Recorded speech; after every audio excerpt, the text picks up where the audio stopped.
Welcome to Hangin' Out. Let's do this.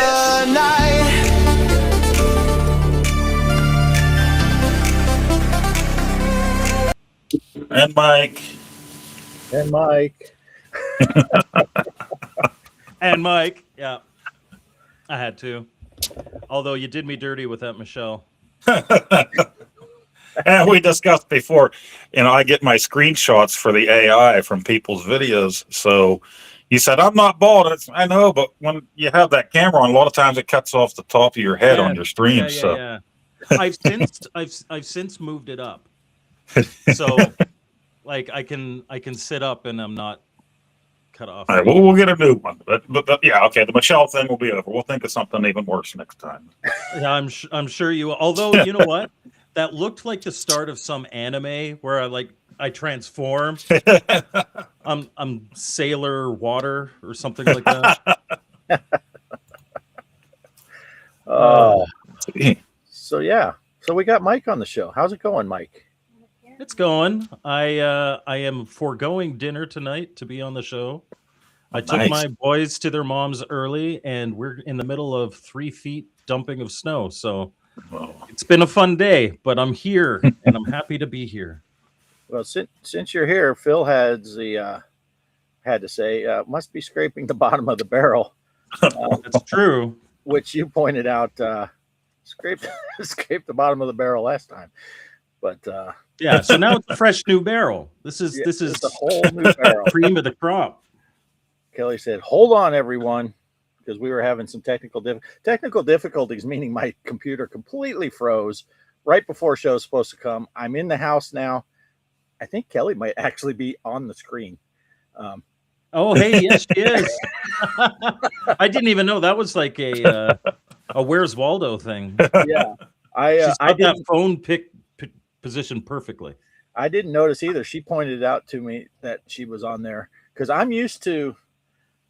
Normally, when we're doing the show, I have a 46-inch or a 43-inch TV monitor right in front of me. Mm-hmm. Now I'm on like a 15-inch laptop screen. So our windows, I mean, it's not much bigger than what Poe's seeing on his phone until everything's on here. But let's continue on with who's in the chat so we don't. Megan's here. Hello. Massive snow today, she says. Yeah. We'll get to snow stories here shortly because, yeah, mine is the smaller story, but there's some snow happening. Polo's here. Good to see you, Polo. This guy's here. Casey Munchkin. Good to see you, Casey. He's watching Corey, the television fella. Television fella. Yeah. Who else is here? There's more. Casey's watching football and this show. Torque is here. Good to see you, Torque. Hey, Torque. And Saboteur just popped in. So there we go. I think that's everyone who's here. Polo's asking about a Pinball M tournament. I'm still waiting to get with Greg with the pinball tournament. So I'm not exactly sure what's going on when. So anyway, Megan's saying hello to everybody. And Joker's here. Hey, Joker. Good to see you, Joker. So yeah, as Megan brought up, the snow, ours probably started first, and it will be gone probably before you guys even get to your max, because tomorrow the sun's supposed to come out here in Texas, which usually takes care of any snow. We only ended up with about an inch or two of snow. Icing was more of a problem here, but it's not bad. Semi trucks on I-10 though, several large wrecks around our town because these guys are driving. I'm watching in the hotel today at work, and they're just driving 70 miles an hour down the highway with the snow and ice on the highway. It's like, I don't know what they're thinking. And Kelly and I actually spent the whole weekend at the hotel. The boss asked if we would be able to make it with the weather. And I said, you give us a free room, we'll come in now on Friday night. And we stayed all weekend. Nice. Made it home today, no problem, though. Poe, you got snow? Got a little snow. Well, I haven't checked for about 5 hours, the actual dust. We were at about 10 inches then, and it's been steady since. So cold, and we're not going to have the melt off because it's going to be, close to 0, I think, every morning this week coming up. So Wow. Can't rely on the melt off. But had the shovels out, and the ice melt will be coming. I'm not doing the ice melt until it's totally done. So don't need to make another layer of ice underneath more snow. So. Yeah. Yeah, my problem was with being gone all weekend. I didn't get to go out and clean off the solar panels till I got home today. So I'm actually running off the generator right now because our batteries are hurting. But Mike, is the snow getting up your way now? Yeah. It started snowing at about 4 a.m. and it has been heavy and not stopped since. Although Polo, I'm Canadian, I've been driving through it all day today, not nearly the worst, but we've got about 1.5 feet now. And every single time I have cleaned off the driveway, by the time I'm done, there's another inch. So it's coming down that heavy, and it's not supposed to stop for another 2 days. Yeah, that sucks. Ours is supposed to stop afternoon tomorrow, so hopefully I have seen Retro Bliss's bald head, so he should not be talking about glare. That's why he wears the hat. Yeah. I didn't get there yet. First, Casey said if we put a wig on you, Mike, you'd resemble a manly Michelle. It's interesting. Not even a manly Michelle. Michelle herself is quite manly, and apparently that turns Casey on. Right. Nobody knows more about Michelle than Casey. I think he knows more about Michelle than you do, Mike, because he studies her so much. He creates his own AI porn of Michelle. That's okay, because his mom has called me daddy so many times. I feel like I need to take him to the park and throw the football around. Like, oh, and there it goes. Mike's been waiting all week. Ever since he was coming on here, he's like, I got him lined up. Yeah, when we got up this morning, there was like no snow on our vehicles, but there was like nearly a ½ inch of ice on everything. Yeah, so, that's the worst. Yeah, that kind of sucks. But it's like I said, once the sun comes out here, being in the South Texas desert, West Texas, the sun will melt it off, even if the temperatures don't dictate. Today's high, I think, was 25, so it's still chilly here, but it'll melt off. Let's see. Megan says, what did she say? Haven't had any snow since I got back from Pennsylvania. Now, since he has more snow than I saw the entire time I was gone. Yeah, this storm is huge. Just the scale of it it's still down here in Texas and it's up there hitting you. It's basically the same storm system. Is just crazy. Let's see what Casey's laughing about something. We don't know what. Oh, playing ball with me because his mom calls me daddy. Yeah. Phil's got over 1 foot of snow, keeps shoveling the snow, but it would immediately get covered again. Yeah. Luckily, I didn't have to worry about any of that shoveling. Well, I did have to clean off the solar panels, but that's not shoveling. So, Joker's got 6 inches. Wait, hold on. Are we still talking about snow? Hold on here. He says at least. Yeah. That's 6 inches, right, guys? Right? Right? Yeah. Okay, dog. Stop it. My dog doesn't like, he can't figure out why I keep talking to the computer. Yes, he wants to see. But actually, that's quite a thing in this kind of cold weather. If you have 6 inches, bravo. Yeah, we're in shrinky dink territory right now. Yeah, it looks like a pickled egg down there. Thank you. Yeah, I was telling some people at work the story of when I was in Iceland and that guy was mouthing off about how no one was going to haze him. And we're like, we don't really haze people in the squadron, but he wouldn't shut up. So they carried him out of the barracks fresh out of the shower and threw him in a snowdrift and then shut the outside door. So he had to walk all the way around to the main front door what amounted to a vagina by that point. He was so wet, Yeah. At that point, you've got an innie. you got an innie. But yeah, I was just telling that story yesterday. Casey doesn't remember the last time he saw snow.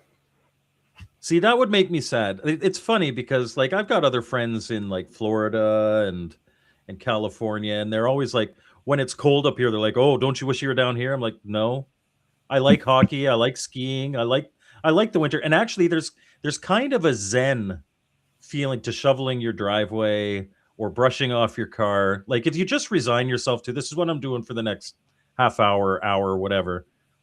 It's a zen. It's a peaceful time. I have my smoke. I clean everything up.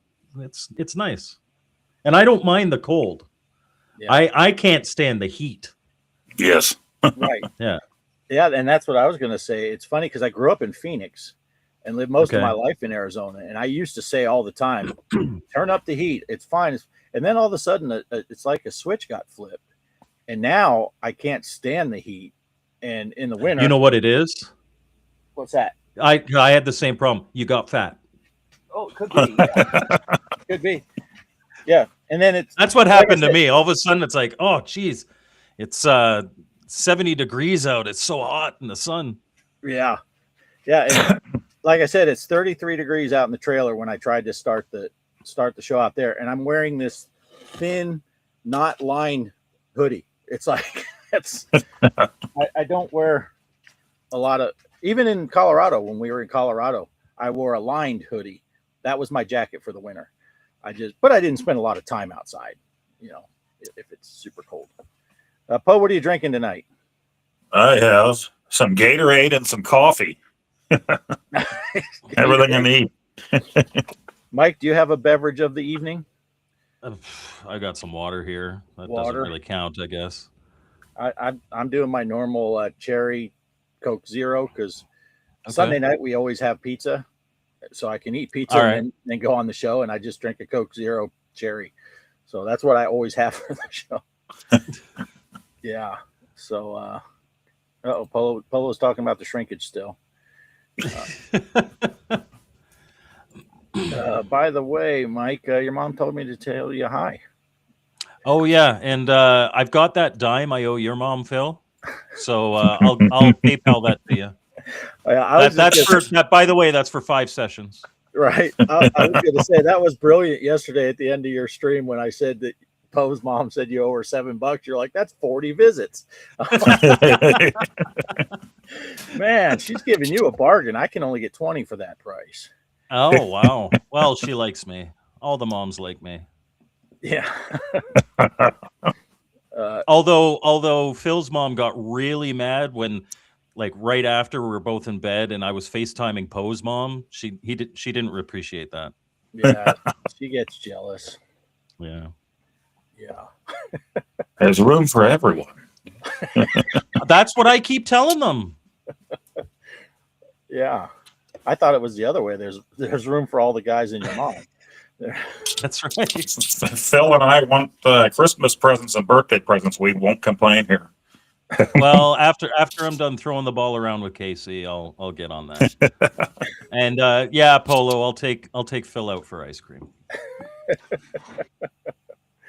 Yeah. All right. This has been fun. Yeah. What now, Poe, you've been working so much. I know your gaming has suffered. I mean, not your game play, just ability to play. Yeah, that stayed at the same level. For sure. Yeah, but you're not getting much time to even play anything, right? No, not yet. We'll see what happens. We were supposed to be scheduled tomorrow through Saturday or Friday, so we were going to be looking at a weekend. I don't think that's going to happen. I think the guys that are going in to start up tonight probably won't go in with the roads the way they are. So they'll probably be adding Saturday immediately when we get in there tomorrow.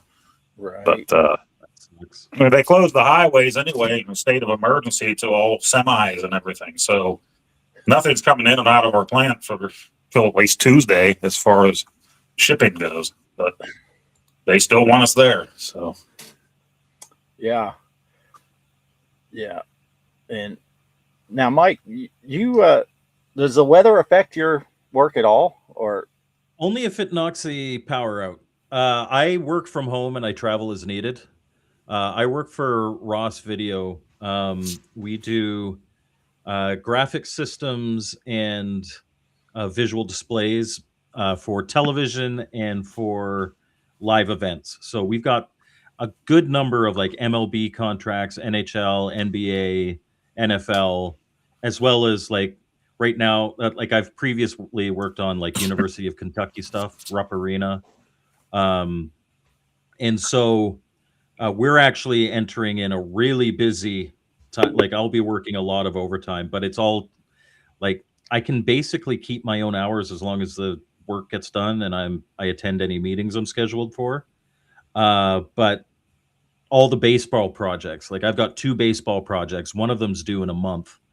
And then another one is due like a month after that. And then I've got a soccer project that's due probably about a month and a half after that. So it'll be really, really busy for the next bit. But I love this job because again, it allows me the freedom. Like if I need to go pick up my kid from school, I can do that because I'm here, and I'll make up the time whenever because I stay up super late. I used to work in film and television, like film and television proper. I used to travel to a studio every day and do all that. And this is so much nicer. It's the best job I've ever had. I like it a lot. Yeah. Kelly and I used to work in television. Okay. What was that show? I can't remember what it's called. They had they were filming a scene for a show on Paramount, I think it was. And they, one of the guys that was involved in it stayed at our hotel. And he's like, hey, we're looking for extras just for people walking around the town. And so we got paid for 2 days of being extras. And all these, there were probably, 10 or 12 of us in that room. And Kelly and I were the only 2 that got called out to do the extras walking stuff. And if you guys looked the part, I guess if you watch the scene in super slow motion, there's almost a couple of frames where you can tell it's us. Oh, good. That was It's funny. Little Orphan Annie and Daddy Warbucks were walking down the street. I saw that one. Right. You know what's funny?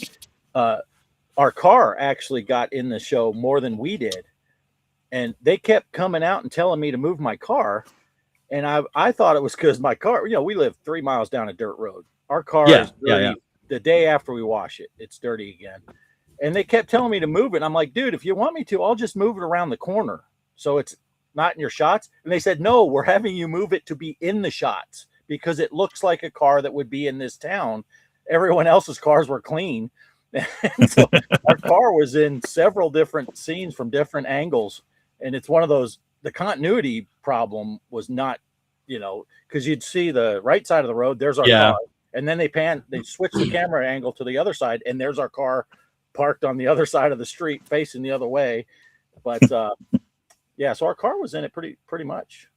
If I just did a share my screen, you could see some of my bling. Okay, let's see. That's some of my bling. Nice. So that's 6 Broadcast Design Awards, a Gemini, and a Canadian Screen Awards. The Geminis they don't happen anymore. It's a Canadian Emmy. That's the far right one, but they changed into the Canadian Screen Awards, and that's the second one to the right.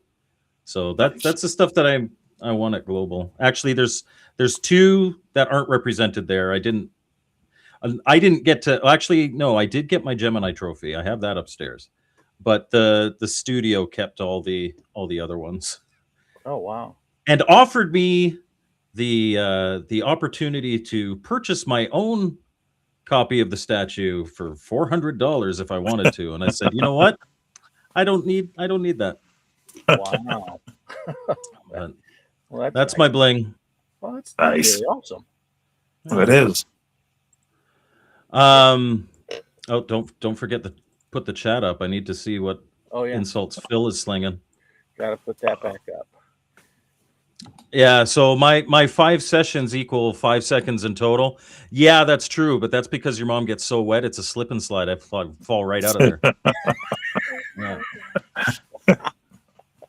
That's $72 an hour. Your mom is $10 for the whole night. Nice.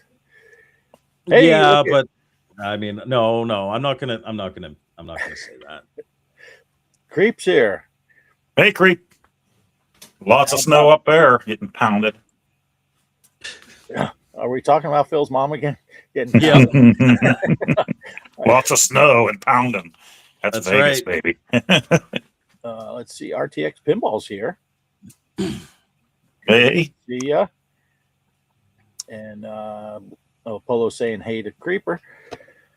Yeah, how about them Patriots? I haven't watched any football since the playoffs started, so I don't even know what's doing what. I know the Steelers lost, right? And then I stopped paying attention. Right. The Cardinals lost they lost their spot in the playoffs like week 3 of the season, so that was out of there. But so where were the Patriots playing? I know you said you weren't. They weren't playing at home today. I know that. So I don't know. At least they didn't have to deal with all the snow up there. Yeah, I don't. Pretty sure they were playing in a football stadium, Poe. Oh, maybe. Yeah. Football. Like Football. American or football soccer? American. Okay. Football American or football the rest of the world? Although the term soccer originates in the UK, so the English getting all upset about calling it soccer doesn't make sense. They created the word. Yeah, I have seen that before. Yeah. Wait, did they get rid of Mike Tomlin? Yeah. Well, he stepped down, but if you're from around here, you hear a lot of people yelling that he should have been fired before he stepped down. So. Oh. Wow, so now they're going to get a 4th coach since we were born? Oh, were they playing in Denver, I guess? Denver. Oh, okay. Started to snow, got crazy. Yeah.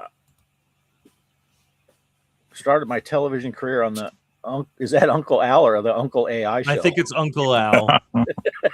They didn't even know how to spell AI when Bliss was a kid. Well, when Bliss was 4 years old, clearly that wasn't a talkie. That was yeah, silent Uncle film. Al. Uncle Al. Yeah.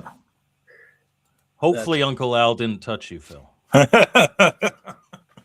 Oh, Mike, I got to tell you, you're rubbing off on me a little bit. They take that.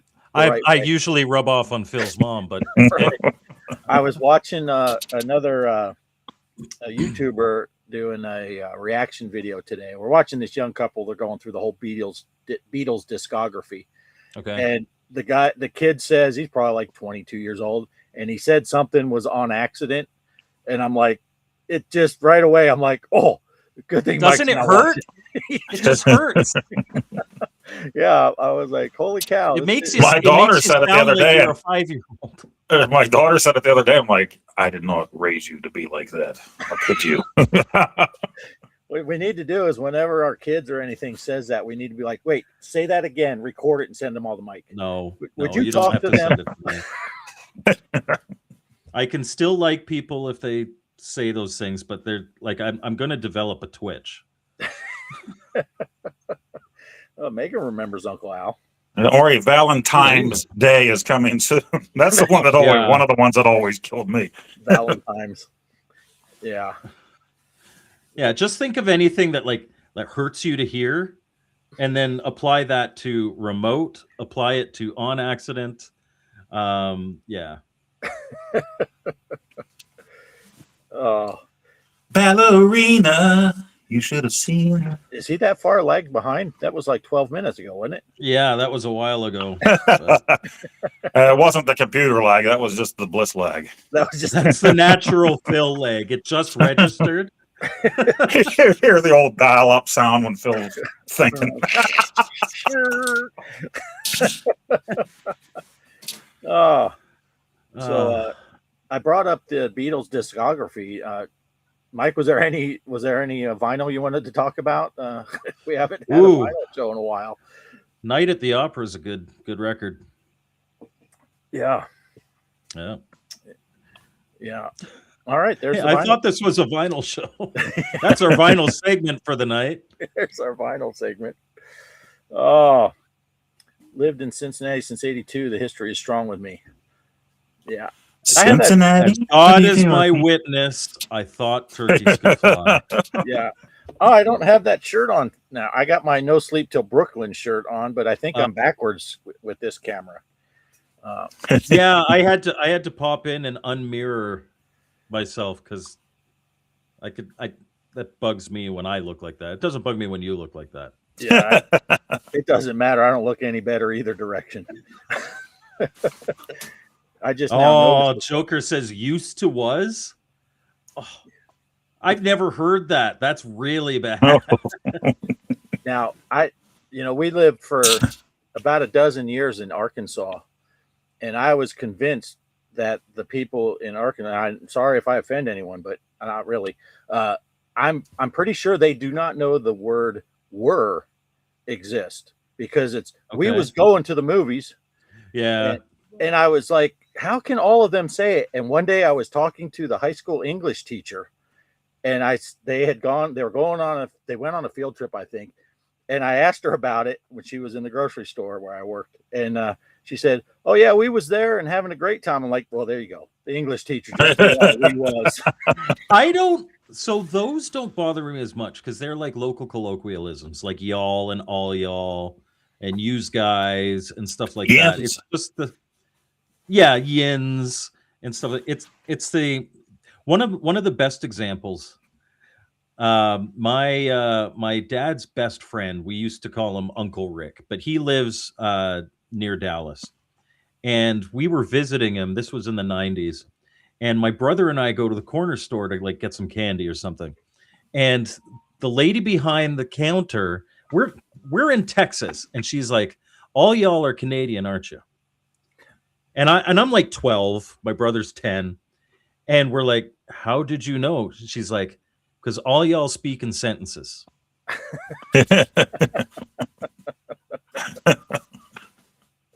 Like, what? Phil is still like 10 minutes behind. Oh, organ grinder. I thought he said he was an organ donor. Well, 1 inch at a time. I'm an organ donor. I give my organ to Phil's mom all the time. Oh, okay. I thought you were going to go with you grind your organ on Phil's mom. But... That too. Oh, that means something. I used to be like. I like Johnny Cash. I like Johnny Cash a lot. And I used to change the lyrics. I used to be like famous for this. For changing the lyrics to Johnny Cash songs to make them your mama jokes. Like the full thing. Right. Nice. It's good times. Good times. If I sang one here, you'd probably get I'd say demonetized, but I don't think either of you guys are monetized yet. You should be.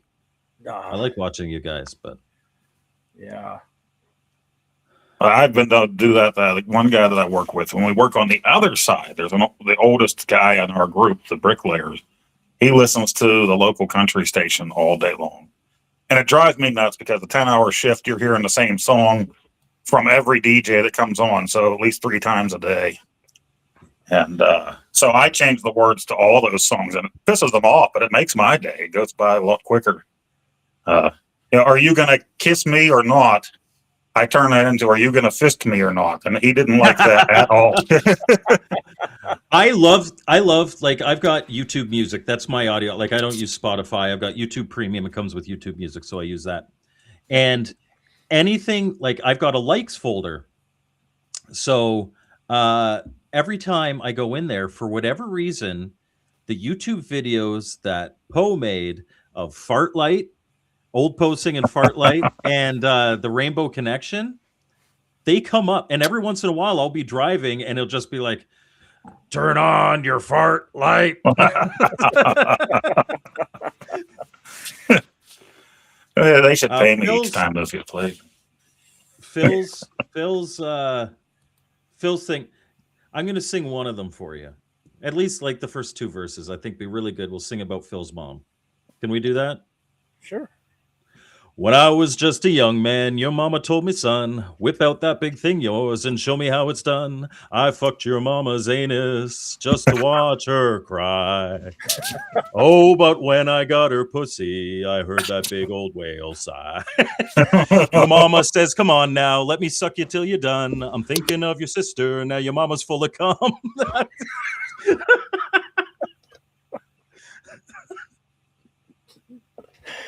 Yeah. Good times. Sent me into a coughing fit. I had to mute the mic there. The taste of your mom is sweet. I smacked her with my manly meat. But when she spread her legs, Oh, no. I fell into a pubic maze. I fell into Phil's mom's gaping pussy. I went down, down, down, and it smelled awful musty. And it burns, burns, burns. Phil's mom's pussy. Phil's mom's pussy. The smell down here is rank. I'm covered in your mama's stank. Okay, I'll stop. Oh, that's awesome. Creeps does it. Gee whiz. Yeah, I know. This took a turn, didn't it? Yeah, dear, this is a gaming. It's gaming from our childhood, right? Play with your buddies. It's the same thing. Right? Yeah, you're not far off of it. That's hilarious. Good times. Good times. Oh, do we have any gaming to talk about? I don't know. I do have to say that Phil posted, or not posted, in our little group chat about the Uno Kart Plus. Oh, yes. And after he did that, I saw somebody else posted it in one of the various Facebook groups. So, yeah, that looks pretty promising. I actually went and pre-ordered the yellow one. They don't have any more yellow ones, but it's supposed to kind of match the Pac-Man 2600 Plus. So, yeah, with that, you can put your ROMs on there, and it'll actually should play on your 2600 and 7800 Plus, but you have a little LED screen to pick the ROM.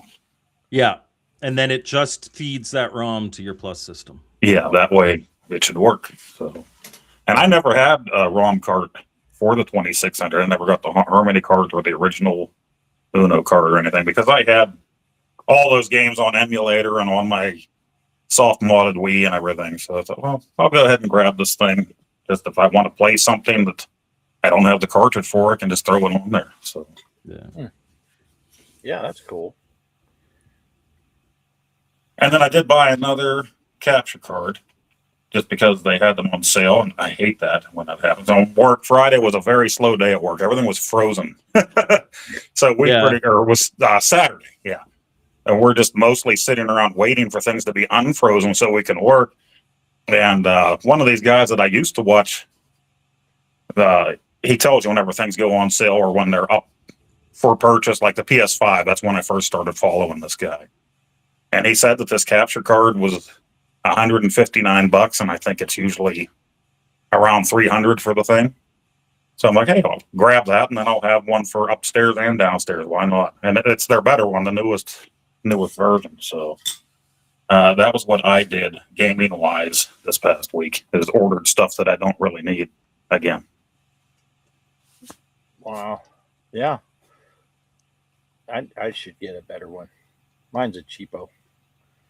But I used to use those little cheapo ones.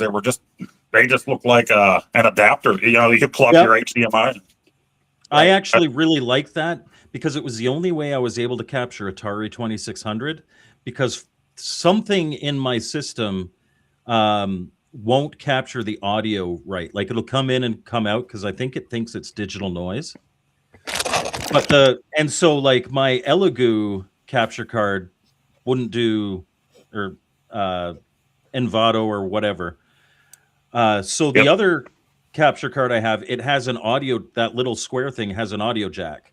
Yeah. So I was able to do line in, but now it's doing all this noise and stuff Yeah. like that. So I mostly bought those ones there, like for my arcade when I was doing a lot of stuff for the arcade, and they were cheap as hell. But I had at least 2 of them that all of a sudden they didn't work, and when I touched them, it was like touching a hot frying pan. It's like holy crap, you know. So, but, I mean, they were cheap enough so you could just grab some more.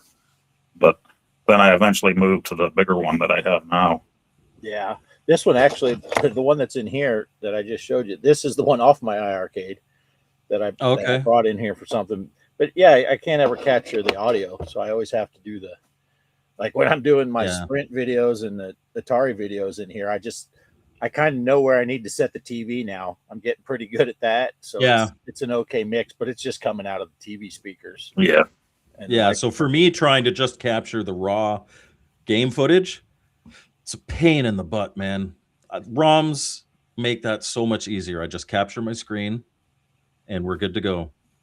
Yeah. And then now when I recorded all my the pinball stuff or my truck stim and air stims and all the flight sims and all that I have my microphone audio on a separate channel and all that, so I can do a mix after the fact, and because I don't have to worry about setting levels or anything, just do it. And if my microphone happened to be picking me up quiet that day, just boost it. If the game was quiet, just boost it, you know. And now I have to kind of hope that the mix is okay, which, well, I think Mike, I think you watched that first video I did with the VR flight sim that just came out a couple months ago, and you can't hear me at all over the engine. Yeah, it was a loud engine. Sound, I just got a comment on that video like 2 days ago. Man, I can't hear you at all. It's like, yeah, I know. Look at the other comments. It's a great improvement on the usual videos. Yeah, much better than normal. Much better than normal. Let's see. Bliss, I think Bliss had another. Yeah, he had another dig. I responded. If your mom and dad get divorced in Canada, is still making brother and sister. Oh, here's Mike's response. Despite mom finding out that my dad banged her mom frequently, my parents are still together.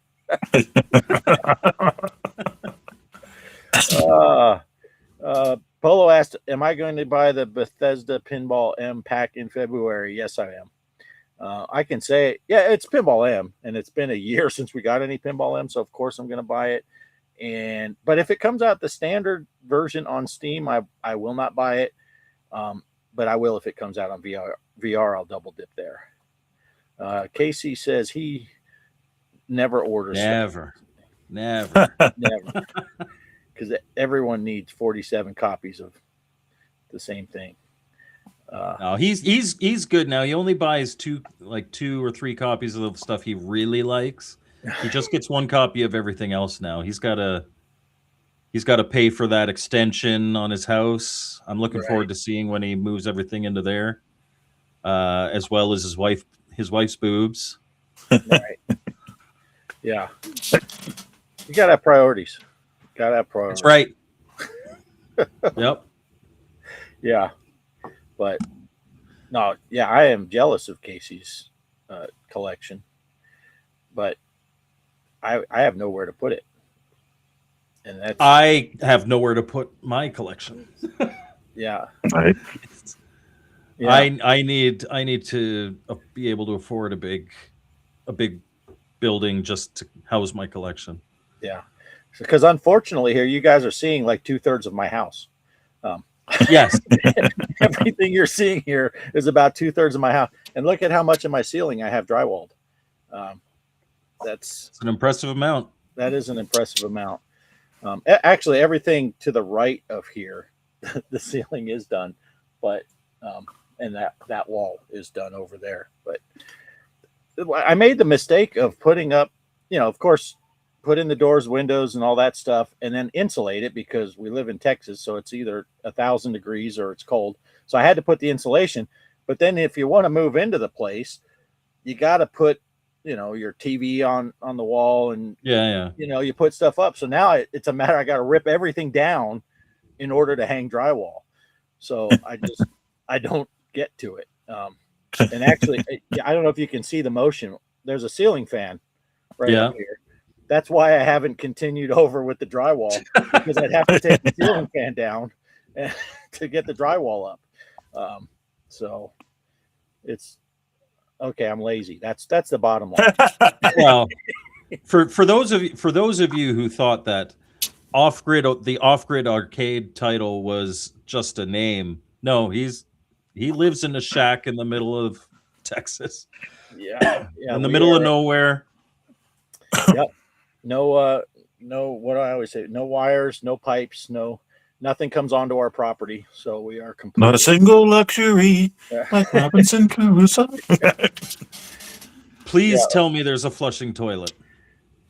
There is not. We use composting toilets. That's where I draw the line. I need a flushing toilet. But you can use the compost for plants. Not. But edible. I then have to, like, it comes out of me, and then I have to transport. Yeah. Well. Yeah. It's not that bad though. My wife got the boobs, so now he can buy all the games he wants. So there you go. Not that it stopped him from buying all the games he wants prior to and that. What a sacrifice! You should see what this guy brings back from Portland. Holy crap! I don't know how he fit his family in his vehicle with all he bought. He takes like 2-3 wagonfuls a day. Jeez. Well, I'm just thinking, what a sacrifice he did, getting his wife's boobs first. I mean, he's just throwing himself. No caution to the wind. Just doesn't matter. We'll do the boobs. Yeah, how about stop thinking about yourself and think about us? Get your mama boob job. Right. Think of the rest of us. I'm tired of having to move them out of the way to get to the. He paints a picture. Yeah. What's that old? What was that old joke about plastic surgery? The old lady that got the bolt in the top of her head, and whenever she needed to facelift, she could just crank it down. And after like a year, she goes back to the doctor and says, "This thing isn't working at all. Look at the bags under my eye." And he says, "That's not bags. That's your boobs. And if you crank that bolt one more time, you're going to have a goatee." Yeah.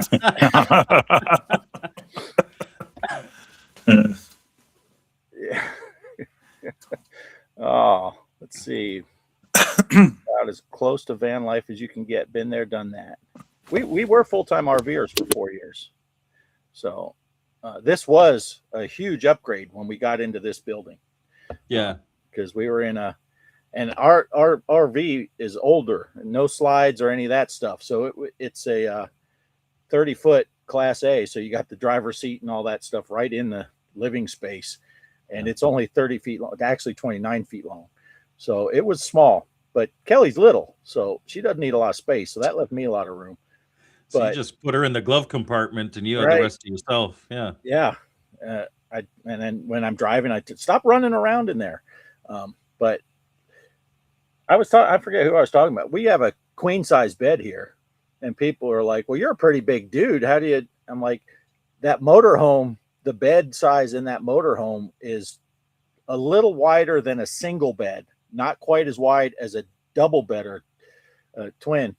And the gap from where your head goes to your feet is 6'3". And so Poe, he's not fitting in there.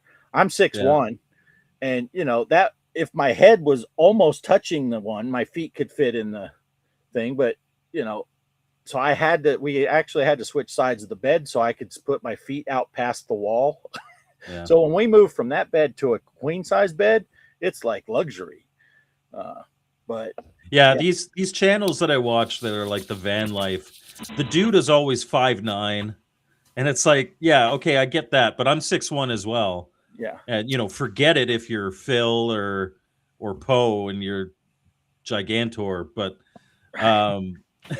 like, just even at 6'1", it's like, that does not strike me as comfortable at all. And you're in the back of a van or whatever, and you're always hunching. Right. So I'm jealous of these guys. They're like, oh yeah, and there's a good 6 feet in the back of this van, so I can walk fully upright. It's like, you shorty. Right. Yeah. Kelly's like, what's wrong with the 6 foot? She can do jumping jacks. With a 6 foot ceiling. It's my basement for me. I got to duck a little, and that's just because the one light fixture. I don't know how many times we've lived here since 2009. I've smashed that light bulb on my bald head several times. So lately it's been all right. I got one of those LED shop lights down there that you can angle the different fins for light. But a few years back, we thought we smelled a gas leak or something. And that's when I still had the regular light bulb in there. And so the firemen come in and they go racing down the stairs, and then I hear, I come down and standing like, sorry, it's all over his helmet and everything. I'm like, dude, I do it like once a month. It's all right. Yeah. Time for some pot lights. Yeah. That my arcade trailer, that's a 6'6" ceiling. So it's all right. I'm not going to bump my head on it, but it's still, I'm playing pinball, so I'm standing up, or at one of the arcade cabinets and I'm standing, and you do play it the way I play. You got to be careful if you're just, because it's like, throw your hands up and I'm hitting the ceiling. But but that's not too bad. The problem there is the door itself the door opening is only like 5'10" or something like that. So I cracked my head on the top of that door jamb. When I was going out there every day before, I would hit 2 or 3 times a week. I'd hit my head on that freaking door jamb coming out. And that's not fun. That was back when we used to play cornhole VR together. And I tried playing in my dining room. And I don't know how many times I'd whack my hand off the chandelier above the dining room table. And my daughter'd be in the room laughing and putting me on Snapchat, recording it the whole time. Nice. Phil's got an actual retro gaming topic. But this is a vinyl show. Yeah, it's a vinyl show.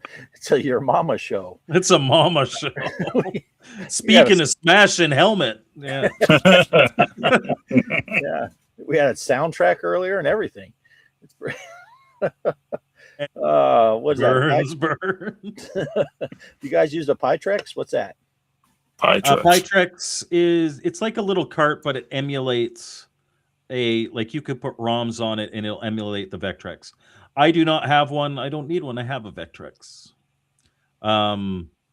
But I am looking forward to the Vectrex Mini, which does a similar thing. But the Pytrex, it's basically a Raspberry Pi. You could put ROMs onto it, and then it's got like a video HDMI out, and you can play Vectrex games like on your television. Oh, that's cool. Yeah, so it's a cool little thing for sure. Nice. Lord knows it is expensive. If you wanted to get into Vectrex, it just buying the system, you're not going to find one for under $400. Phil says it actually plugs into a Vectrex. I didn't know that. Was that the thing that Retro Gaming Boys? Retro Game Boys, I think, had that for sale. 10 of them for sale, something like that. So is that like you can load games on it and then play them on your Vectrex, I guess. Yeah, I thought it was just like a flash card. Okay, then it's like a flash. No, I have not used a Pytrex. Yeah, I saw it and I asked Phil about it one day because I don't have a Vectrex to use it on. But when I saw the guy was only had 10 made, thought I'd let Phil know because I know he was collecting. So yeah, because he did get a Vectrex recently. On that retirement income that seemingly has an endless supply. Right. Yeah.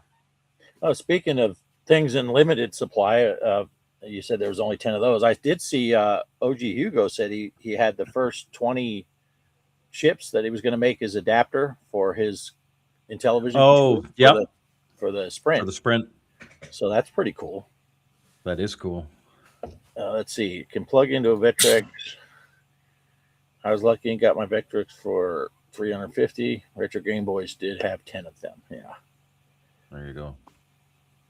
A friend of mine made one and only charged me for the cost of the parts. Nice. That's how your mom charges me. She parts it out. Oh, you touched a boob. That's an extra half cent. That's yeah. You might as well just go the full cent, the full penny. Well, we've already covered. I have to touch the boobs in order to spread them to get to the right. That's true. That's an easy penny she makes. Yeah, that's right. Because you got to touch both. What if you only use one hand and you're just really unless quick? you flip her on her head? Oh, there you go. Yeah, I just put a box fan behind me and turn it on. That's up out of the way. One of those stock guys you see at the used car dealership. she's like the wavy tube. Sometimes you get slapped in the face with one, but that's all part of it. Yeah. Right. Well, I don't know. She might charge for that. Slapped in the face with a titty. That's 7 cents. 7 cents. That's twice the cost of the whole visit. Yeah. You don't play around with that slapping stuff. Apparently not. Yeah, you don't even want to know what happens. You get a nipple in the eye. That's a whole other thing. Yeah, my mom always warned me about that. One of these days, you're going to get a nipple in the eye. Right? Yeah. Man. My mom's never been to so far as you know, Phil. That you know of. Oh, I saw Pose posting on his OnlyFans. I remember when your mom went. When you're posting on your OnlyFans and you're trying to have something to reference for size, get the little White Castle burgers, and then it looks huge. Put it right beside it. Or like the mini cans of Coke. Just like, yeah. Yeah. I used to say, when I first got together with Kelly, because she's so little, I said, yeah, next year our Christmas cards are going to just be her holding my junk because it looks so much bigger with her tiny hands. That is the number one reason to find yourself a small woman. Yeah. You'll always feel big. Yeah. I just haven't told her, she can just live in her little fantasy world thinking that it's bigger than it is. It's like, no, you're just small. Wait. Whose fantasy world, Bart? Really? Right. That's true. She's not. It looks like the lollipop guild going on right there in your bedroom. Just hop her out of We like to you too much, can land. Hey, be nice to Kelly. I like Kelly. Yeah, Kelly is the coolest. She should be on here instead of Bart. Bart, get out. Kelly, you're up. I'm out. She can't. The only problem is she can't reach the camera. Yeah, yes. This camera is nearly 3 feet off the ground. You just see the top of it. Yeah. Oh, that's my usual view of Phil's mom.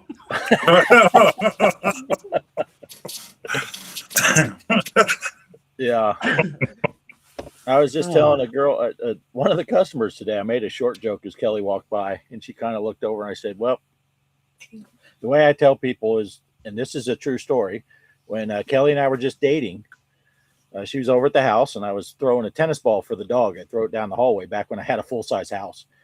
And one of the times the ball hit something, I don't know, and it rolled underneath like a china cabinet thing that sits, it's got about 6-inch legs on there. And I looked over at Kelly and I said, hey, could you walk under there and get that ball for the dog?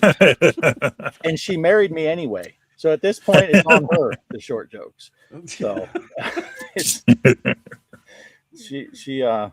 she's come to expect them.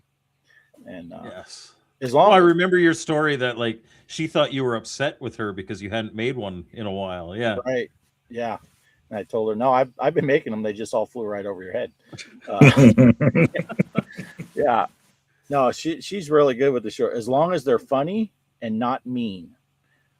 Yes, that's the big difference. And I've always thought like mean spirited. You can't do that. You can't do that. Yeah. The little fun jabs, they're okay. But yeah. I'll say stuff like it's always good when Kelly and I go grocery shopping together, because if she needs something on the top shelf, I can reach up and get it, and if I need something off the bottom shelf, she can reach up and get it. And it's great because whenever you're trying to, like, if you're talking to somebody, like, you know, one of your kids or something, you're trying to give them a moral lesson, she'll come in the background and help you out with the Oompa Loompa. She's got all the songs ready to go for any situation. That's right. Yeah. He's back there singing now. Oh, there you go. Oh, good times. Good times. So what else has been going on? Mike, you got a lot of stuff going on all the time. I got too much stuff going on. Recently, I've had a couple different, one I have to reply to, a couple different Brazilian programmers for the Atari 2600 have reached out and asked if I would show their games. And I streamed yesterday, Tektronic or Bintronic, depending on if it's physical or digital. There's some great games there. I really, really liked playing those. So I'm going to have to do more with those in the future. But there's another one, and I was looking at his games, and they look really good too. This coming week, on Saturday, I'll stream free games from Intellivision Revolution, because he's got his digital store up, and I like to mix it up. I don't like to do the same system like over and over and over again. So we'll have some Intellivision this Saturday, and then the following Saturday I'll probably do this other guy's 2600 games. But the thing is, like, I want to do, not everybody watches my live streams, so I want to do videos on him. It's like, you know, here are the games from Bintronic, here are the games from, I forget what this other guy's company was, here are the games from Intellivision. Like, I want to do those videos, and I want to, like, I've got I still haven't done a video on the Sprint. I think that window's kind of closing, so I might not end up doing a video on the Sprint at all. And quite frankly, Casey's got you covered. Yeah. If you want any, like, you've got to watch through a lot of different content of his live streams to get all that information, but it is all there, and you should. And they're fun to watch. I would like to see you tear it down, because I haven't seen anybody else do that yet. Yeah, I do usually do that. Yeah, maybe I will. But I've also got the Intelleport to do. I've got the Inti Nest to do. I've got that digital. Poe actually did a video. It was a video on a game, but he kind of, half of it was looking at the controller, the digital controller. I need to do a review on that. I've got that.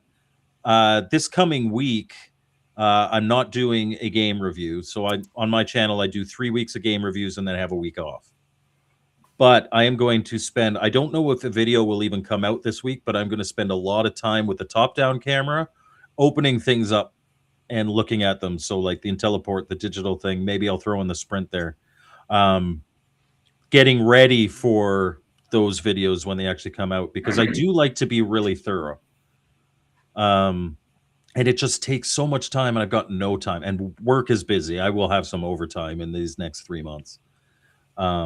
So I try. Well, I just got to interject in here really quick, Mike. I don't know if you saw, I chuckled in the middle here.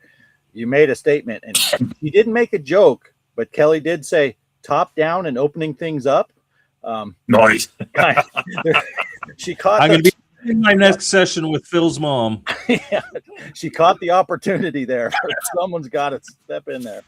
And I do want to say, though, Mike, when you're talking about missing the window for the Sprint, that's usually when Poe does his. You know, he'll get his new console or whatever, and after everybody, and I tell you, like, 3 videos on it, he starts the 7800 plus, right? I ordered that day one. Okay, everything, but then I didn't get it until like Christmas Eve-ish or something, last year or whatever. So I tell everybody, I was like, I know everybody in the world has done their unboxing. This is mine. So if you want to watch it, go ahead. If not, that said, Poe has already done an Intellivision Sprint unboxing. Yeah, that's true. That is true. So he when Poe's beating you to the punch, you know the window is closing. That is true. Well, that's even like Tutankhamun, right? I got that game just before Christmas from Champ Games, and I made a video on it. but I never edited it. It's just sitting out there. And then I saw Offgrid did his on it. Yeah. And I'm like, yeah, I actually had a whole new different direction I want to take mine in anyway. So I guess mine won't just be gameplay anymore. It'll, it's going to involve. What you should have done is just as soon as you saw he posted his, like within 10 minutes, posted yours and made his like Tutankhamun review better than Offgrid's. That's right. And who needs to read a manual? Right. Right. Well, that's funny. I leafed through the manual, and then I didn't even know that there was such a thing as those flash bombs, because I didn't actually read the manual. I just showed it off. Oh yeah, I'll tell you how bad I am with manuals. This goes back to Christmas of '86 when I got my NES. I didn't know anybody else that had one of those yet, so I was so excited. My dad hooked it up to the old Zenith TV. I'm going to play Super Mario Brothers came with the thing, or maybe it was Kung Fu was the first one I was going to play. I shoved that thing in there, and I hit the button, and I'm just getting the blinking purple screen. My dad does the same thing. We didn't read anything. We didn't even look closely that you're supposed to push that cartridge in and then push it down and hit power. So then my brother got an RC car that same Christmas, and he was having problems with it. He's like, this thing ain't working. My dad's messing with the Nintendo. My dad got so pissed. He's just like, that's it. Everything's going back to the store. He's jacked. My mom walks over to the Nintendo and pushes down. And there's the game right there on the screen. And Mom fixed it. If any of us had sat and looked at a manual or looked at that little thing that said push down, maybe. And I'm still Your bad. mom is very good at pushing down. She does, yeah. And she knows manuals. She reads all the latest. She drives a stick. Hey, look at this new weird thing they're doing. Phil asked me to show some pictures that he sent, so let me throw these. Are they more AI slop of my mom? And okay, there you go. Let me get the chat. Oh, Jabba's here. Hey, Jabba, good to see you. Hey. Jabba's from across the pond. It's the wee hours of the morning there. Let me get. Is that Pinocchio? Get us off the screen so it's a little bit bigger. That base is bigger than him. Yeah. Is that Phil? That is Phil. Let me see. I love your hat, Phil. Is that a pie pan? Were you eating pot pies? And then he sent this one too. Oh, nice. This is on Uncle Al. Okay. Yeah, Uncle Al. Well, that was smart. Aren't you adorable? Bring that big old green hula hoop so people could find you. Look at the hair on those ladies. Great hair. Right, he's talking to those kids. Going on. Wow. He's like, in the future, they're going to bring this video game called Pac-Man into your home, and I can't wait to spend my money on it. That's right. It was an Uncle Al hat in that first. Yeah, when Mike said, look at the hair on those ladies, I was looking for someone with a really short skirt. I didn't know. It was the 60s after all. 60s, yeah. Yeah. Nice. He was 9, he says. Yeah. So 1860s. Oh. Yeah. My dad, when he got into his late 60s, getting to 70, he used to always say that he remembers when they invented rocks. Before that, it was just dirt. That picture with Phil on stage, was that the same play where the guy shot the president in the back of the head and then jumped down to the stage and ran out of there? Oh yeah, probably was. John Wilkes Booth, as seen by Mr. Poestyle. Or, sorry, not Mr. Poestyle, Retro Bliss Gaming.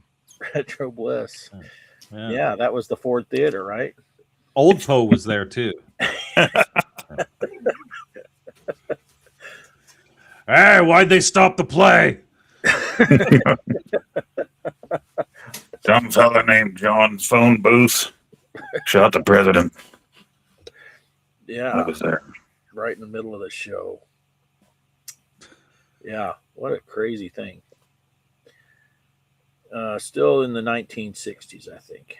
All right. Yeah, he typo on the 9, but yeah. Yeah. 1918. It's only one different, right? Yeah. It's only one different. So Poe, you have other stuff that you've filmed, but you didn't edit, or just that one? Yeah, there was Tutankhamun. There was barnstorming. I'm thinking barnstorming at this point is probably not ever going to see the light of day. That was just going to be a little challenge I was going to throw out there, but save it, like cut it down to a little segment and do a challenge on hanging out with Poe and Offgrid. Yeah, could do that. Yeah, we need to throw some challenges back out there. Those are fun. I saw. Yeah, I know. I think it was Polo. He was asking if you guys were going to do one. Yeah.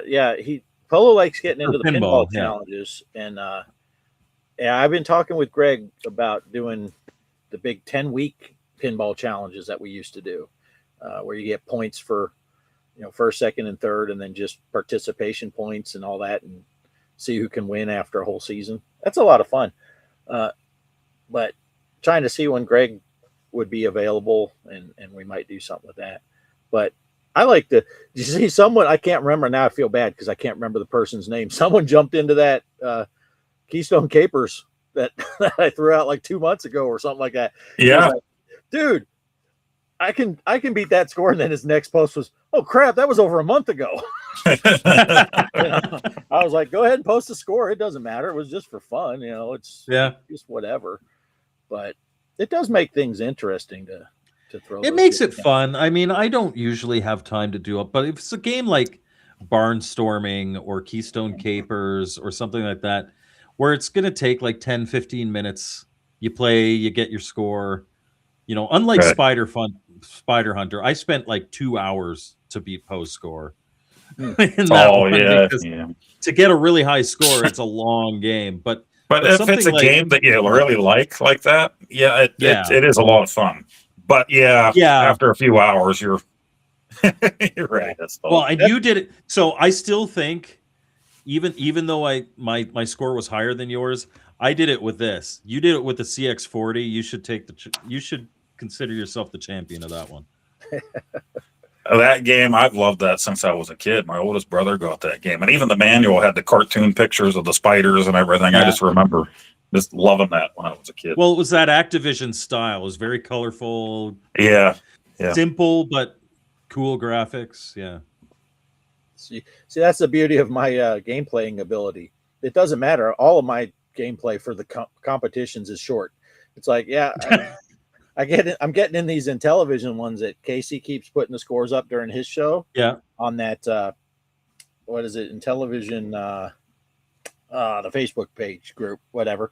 But I've been jumping in on all those, and I'll post my score. And I think the first one I posted my score, and then I put someone's got to hold up the bottom, and I get a lot of likes for my comments because they're always self-deprecating. And it's and always and here's the thing, it makes everybody feel better about themselves. And honestly, like, even if you came in and you were like the top scorer every time, they just like when people participate. Right. It's like the Retro Bliss Ninja contest, which hopefully will come back when he's streaming more often. It's one of those things where it's disheartening if you put that out there and only 1 or 2 people play.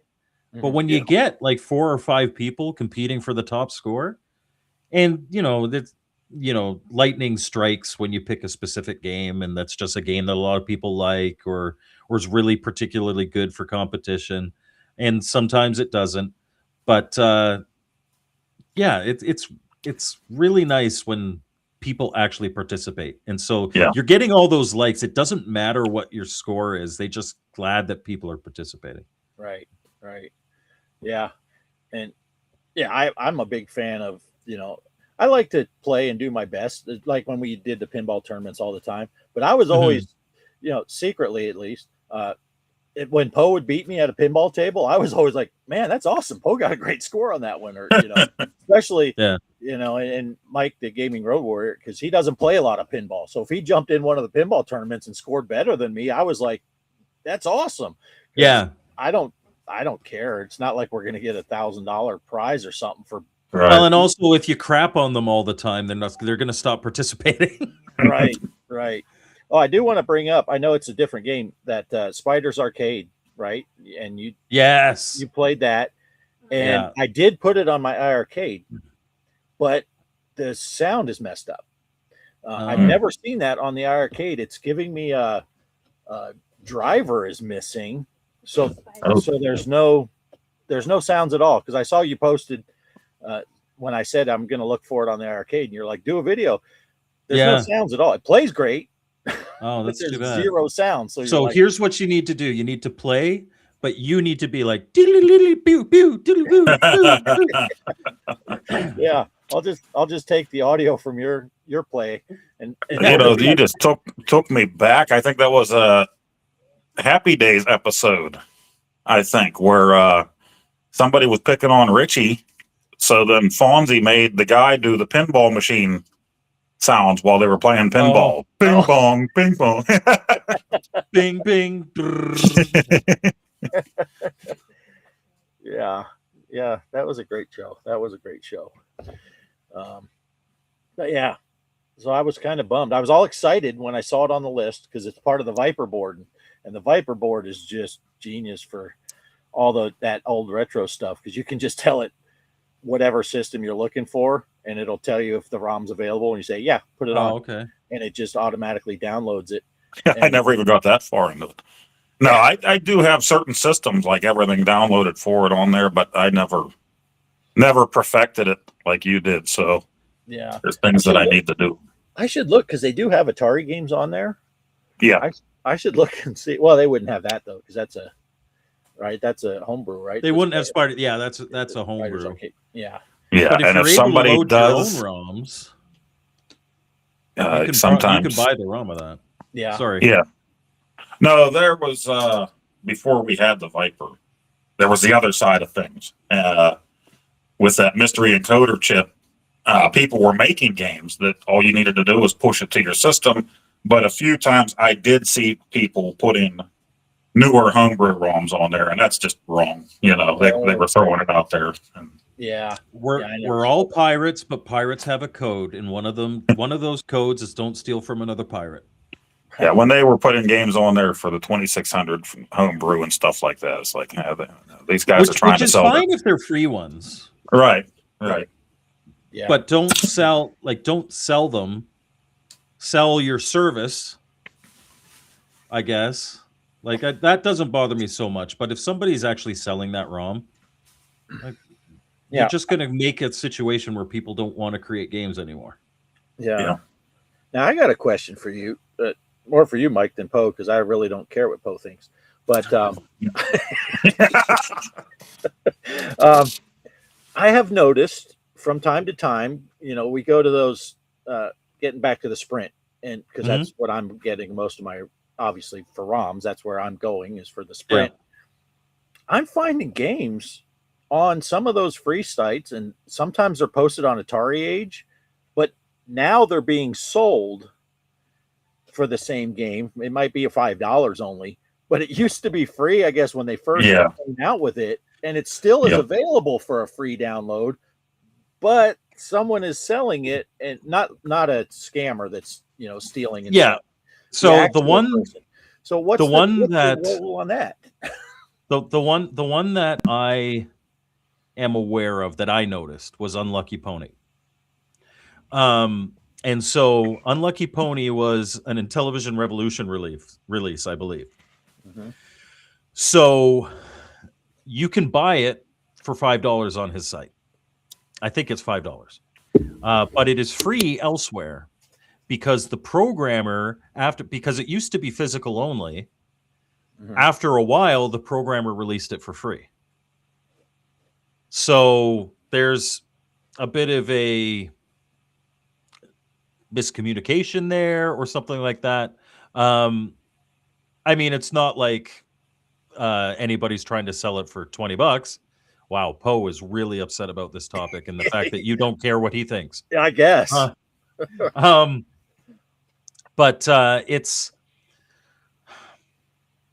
I mean, it's weird, but when it comes to particularly Intellivision Revolution, he usually buys physical rights. Mm-hmm. He doesn't buy like in Electronite, Homebrew Inc., and Intellivision Collector. At least the releases that they do, they own the ROM. Mm-hmm. They either commission somebody to make the ROM or they buy the ROM and they can do whatever they want with it, physical or digital. Whereas in Intellivision Revolution, I think the deal is usually physical. That obviously with this new environment may change in the future. So yeah, I'm not that's the only one that I'm really aware of. I'm not quite sure about that, but the same thing happened with like for instance, Juno 1st on the Atari 2600, one of my favorite homebrews, port of obviously the arcade Juno 1st.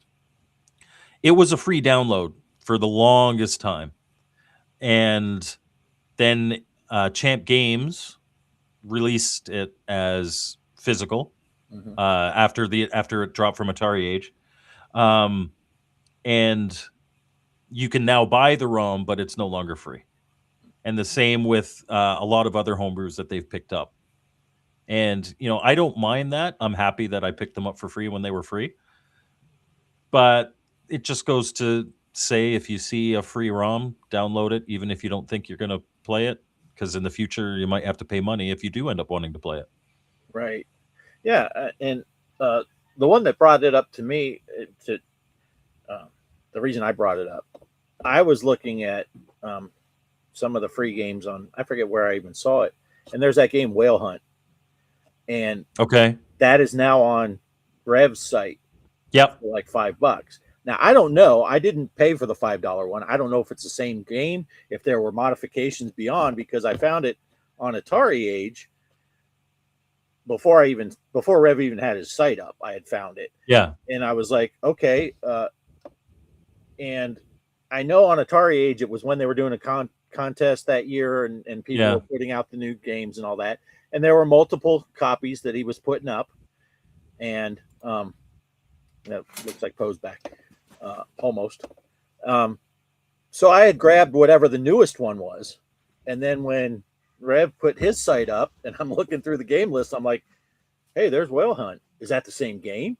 Should I not have this? Or is it a modified? Yeah. Should I feel guilty because I got this free one and he's selling it? I don't know how that works. I would say that if somebody's distributing, so MeganTron here, she says, so if I buy an Anbernic device and it comes with ROMs, question is, do I own those ROMs and can I transfer them? My answer to that would be no. Honestly, they shouldn't be distributing the ROMs either. Like, again, it's piracy. But my big thing is, like, I will accept ROMs. I will not further distribute them. And if it's homebrews, I will only accept ROMs from the people who, like, if, for instance, the Atari games that I covered, he sent me those ROMs. Right. I didn't purchase them, but I didn't steal them either. Right. It wasn't like some third party. Yeah, gifted from the right. Yeah. Yeah, for the purposes of and that's my thing. Like, anybody that sends me anything, I'm not quick at getting them on the channel, but I promise I will get them on the channel. Like, I owe you that much at least. But what were we? Oh, we're talking. I don't think it's a problem. Like, if the programmer put it on Atari Age, absolutely download it from Atari Age. Yeah. Yeah. But maybe there is a difference with the Whale Hunt that's on Rev's site. Maybe it's like, for instance, I reviewed Triple Action 2 a couple weeks ago. Intellivision game. It's got 3 games from Yannick Erb on them. And one of them is a version of the game that he put in the Inti Basic competition in 2024, which I had already played. I downloaded, as he added to it. But the game on Triple Action 2 is enhanced. It's got more to it. Yeah, well, that's cool.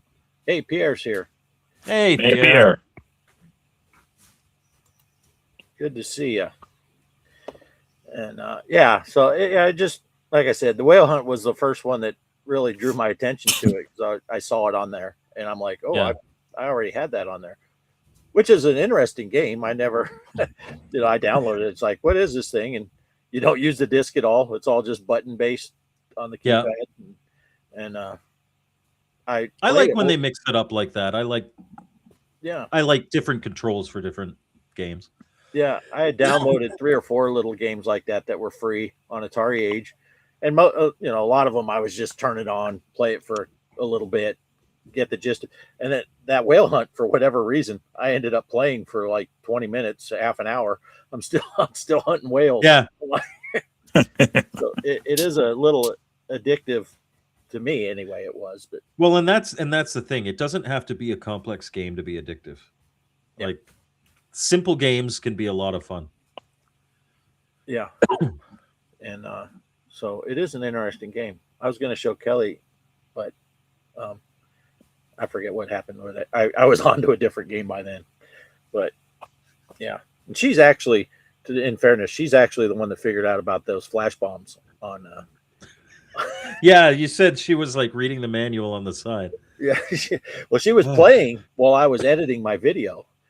And I think she just was in panic mode, and she pushed the shoot button. Yeah. A couple extra times, and then all of a sudden it went, and she's like, "What just happened?" And then, so she's messing with it, and I'm over here editing. The TV in the living room's right here next to my. So for a lot of these games, you have really 2 options. You can read the manual, or you can see if the game is on my channel. Right. And just watch that video, because in every single one of my reviews, I tell you how to play the game, and I tell you all the things you can do in the game. Right. Yeah. One of the games I did do that. The first thing I did was because what the heck was it? I can't remember what game it was. Beat 'em, ate 'em. And I went to your site first, Mike, and I searched to see if you had it, and you did. So I watched your review. Because I do got a little selection going on that shelf that you can't see. It's too small, but the 12 games that Phil gave me, and then Poe gave me a game, Mike gave me a game for Christmas, and then I've gone to El Paso twice now and came back with 2 Atari 2600 games each time. Nice. So, and they don't have, man, I'm just buying the cartridge only. So. I saw Space Shuttle in that picture that you sent us. Was it in that picture? Yeah. Oh, no, Space Shuttle is a great game. They don't have the overlay there, but they have the cartridge. You can print out an overlay, because it's a big overlay, and you can kind of just. But that game intimidated the hell out of me for so long, and then I played it live on stream, and it's right up there amongst my favorite Activision games now. It's so good, so immersive, because they're using the switches on your console to control your ship. It's awesome. Oh, yeah, because it's funny, because I got to get back to the right screen so I can see what I'm doing. It's funny that you picked that out, Poe, because I took a picture at that store it's the only store in El Paso that says Atari 2600 games. Okay. There's another retro store that the oldest they go is NES. And I asked that guy, I'm like, do you have any 2600 games? And he's like, no. If you want a 2600 game, you got to go to this guy's store. And he told me the name of the store, and I went over there. And I took a picture of his whole selection and sent it off to Poe, and thinking he would be like, hey, that's a good game, or that's a good game. So and all he I says just looked at it. He just looks at it and says, cool. Well, next time you can send me the pic. I can give you some recommendations. Yeah, because I actually was looking. I told him buy Freeway. That's the best one they got, and he did. He bought it. I did. I bought Freeway. Freeway. Listen, a lot of people dog on Freeway, but I played Freeway when I was like 5 years old. I like Freeway. I still like Freeway. It's a game that we got it at some point, and for 2 players, it was a lot of fun. You know, people rag on it. It's not Frogger. Yeah. And my parents, when we got our Atari, like, we didn't even know it. My dad's sister came back from out of state and stayed with us at Christmas. They were playing Pac-Man, Stampede, and those were their 2 games. So we found out eventually, like, we never thought they played any of our video games. Well, I bought them a flashback, 10 or whatever it was, a few years back for Christmas, so they'd have it there for the grandkids and everybody, you know, or anybody wants to play it. And I put a bunch of games on it, and Freeway was one of them. And my parents discovered it on their own one night. It was cold and snowing, and so that became their new favorite. It was new to them, and they were playing it at night, just challenging each other. So I thought you and Kelly would have a good time with that. Yeah, I bought it specifically for 2-Player Tuesday, assuming we can ever get one going, and get going. A good game for 2-Player Tuesday for you guys would also be Oink from Activision. Oh, Oink, yeah. Yeah. I'll have to see if that was on the. There's a terror. There is a terror when you actually get caught. Like you're a pig. It's like 3 pigs versus, right? And just the sound effect of when they catch the pig is da da da. Oh, it's. I remember as a kid. I bought that one probably about 6 years ago. Played it for the first time, and I bought it along with the what is it, Pigs in Space or whatever the Muppet one. I had a whole pig theme going when I made those Pigs purchases. In Space, yeah. Nice. See, now Megan put up here. She's finding a lot of games she played back in the day were more fun now than she remembers. Yeah. I'm finding a lot of games I used to play in the day I suck at way worse now. Yeah. I used to be really good, or pretty good at quite a few games that I am horrendous at now. Definitely. I look at these games now and it's like, how did I sit there and play Metroid and Kid Icarus and, these different games on the NES? And I had the patience to sit there and play the thing day after day until you beat the thing and we're all happy about it, And now I sit down to try to play those games again. It's like, they're still fun, but they're hard as hell. And I don't have the time to put in like I did back then. Well, that's the thing, right? You had the time, and then you get good. The more you play, the better you get. Even if you're not great at the game, the more you play it, the better you get. And then eventually, that first year or so that I had my NES, there weren't any game rental places. Not here, anyway. So you had your games you got for Christmas or birthday or whatever, and that was going to be it for several months. So and as a kid, you got plenty of time to play. So. Yeah. I remember my dad was on the phone with somebody. I was home sick playing Kung Fu after I got it that Christmas. And it was just me and my dad there. And I was all excited. I beat Mr. X. And my dad didn't give a crap about video games, So my brothers are still at school. I had nobody to tell this to. I run out to my dad. I'm like, Dad, he's on the phone. He's getting pissed at me. I can tell him. Dad. He's like, what? He covers the phone. I said, I beat Mr. X. He's like, yeah, Mr. X, Mrs. X having sex. Get out of here. I'm on the phone. Old Poe learned a lot from my old man. Oh, that's funny. I like your dad already. Yeah. I have a similar story, but the reversal. When we first got the Wii, and we had Wii bowling, of course, and I was in the theater room in my house, and Jason's one of those kids you can't rattle him. And that's part of the reason why growing up in all the sports and stuff, he was always one of the team captains because nothing rattled him. He's always got his head, and he comes walking into the room and he goes, "Hey, Dad, I'm bowling a perfect game." And he was on the 9th frame. He had 8 frames of strikes, and he just casual like it's nothing.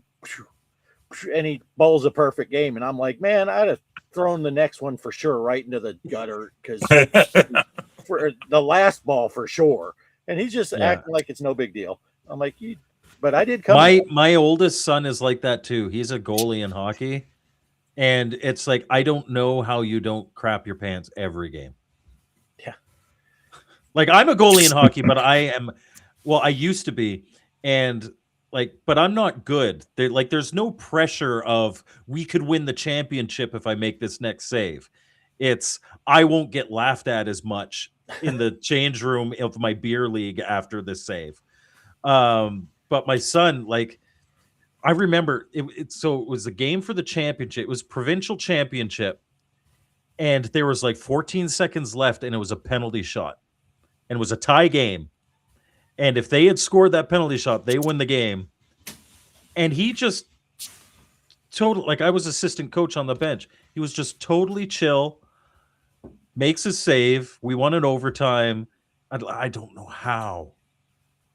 I would have just been like, please put somebody else in the net, please. Yeah. Right. Jason's big, he had a moment in Little League. He made the All-Star team, and we were going in the tournaments to go to the Little League World Series and all that. And We were down by 1 run, the bottom of the 6th inning. Jason's up. We got 2 outs, 2 runners on, and he gets to a full count. And he ends up fouling off 2 balls after that. And all of us coaches, all of the parents, we're just like, oh my God, we're down to 1 pitch. If he gets a strike, it's over. And he ends up hitting a stand-up double, and 2 runs come in, and we win the game. And he's just like, no big deal. He's just like, just throw the ball.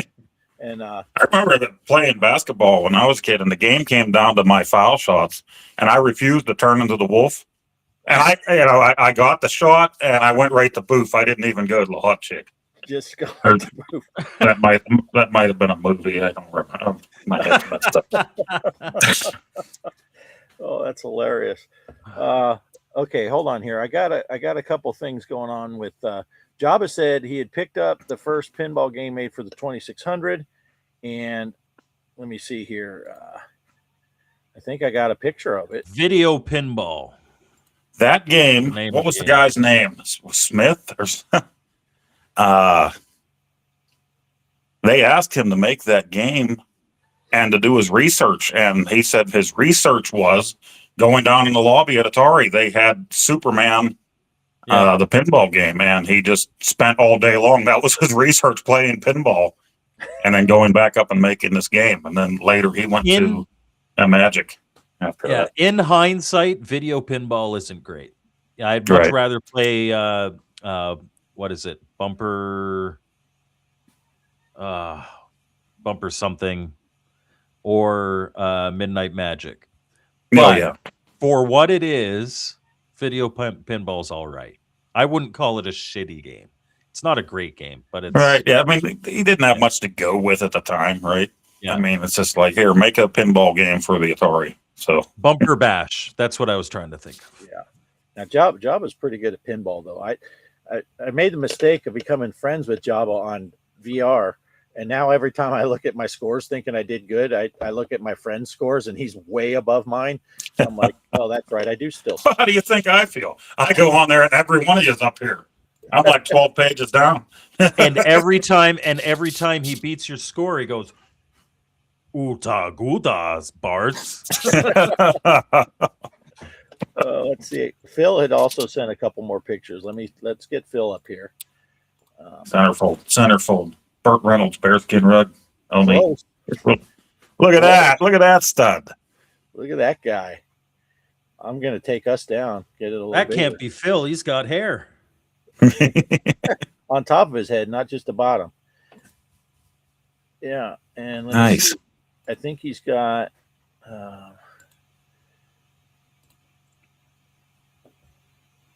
is that one sharing? I can't. Yeah. I can't see both screens on this laptop because the one buries the other. So there's that. Oh, look at this guy. Oh, look at that. Nice. You know what? I can see what Casey's mom sees in him now.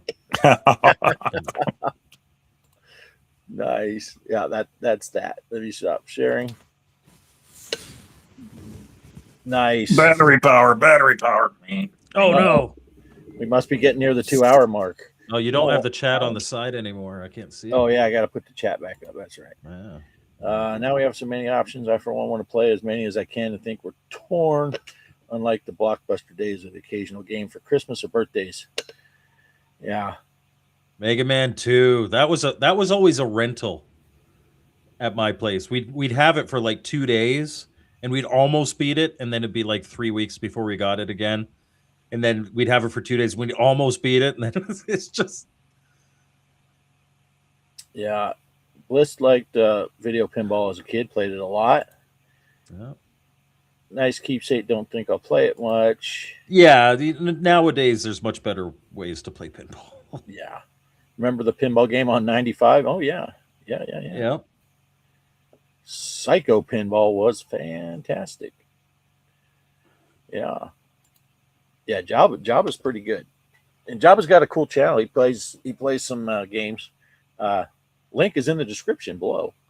I should check him out. Yeah, as well as of course Mike's in the description of all my videos and the live streams. I still have post stuff in there too. I don't know why. And then Casey said, see, I get to talking about whose channels are in the description below, and then Casey wants to. Yeah, me too. Casey's in there also. Megan's Phil's in there as also. well, I believe. Yeah.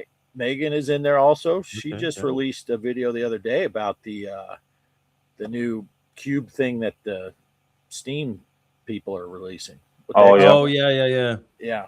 That's one thing, and it's funny because Keo Daikin sent me a message after, because we had Keo Daikin on the podcast talking about everything at CES. He's like, "Oh yeah, they came out with the price of the new Steam box, and we didn't talk about it because we were talking so much about Atari Hotel, mostly because that's what I was like. I want to talk about this nonsense."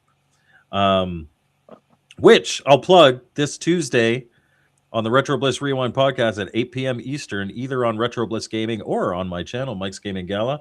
We have Jordan Taylor from Atari Hotels on, and he's going to talk, because I did in our podcast, I said this I don't like this. There's a lot of red flags for me, but if anybody wants to come on, we'll give you a fair shot. You can say what you want to say. So we'll be talking to the Atari Hotels guys.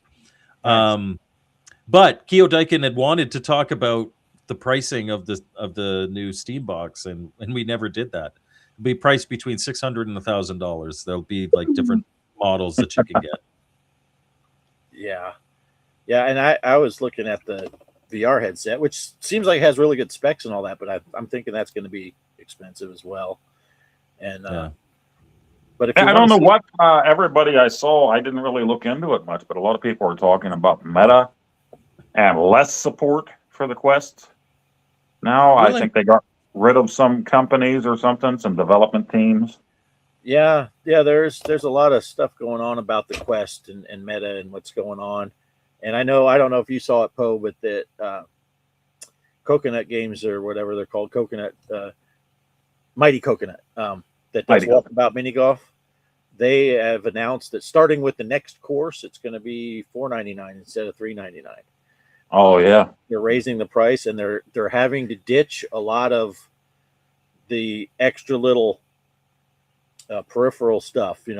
So I never do it anyway, so it's not a big deal. The going out and leaf blowing and all that stuff. We did mess around with the slingshots, but they've added a lot of that other stuff, and they're going to drop that.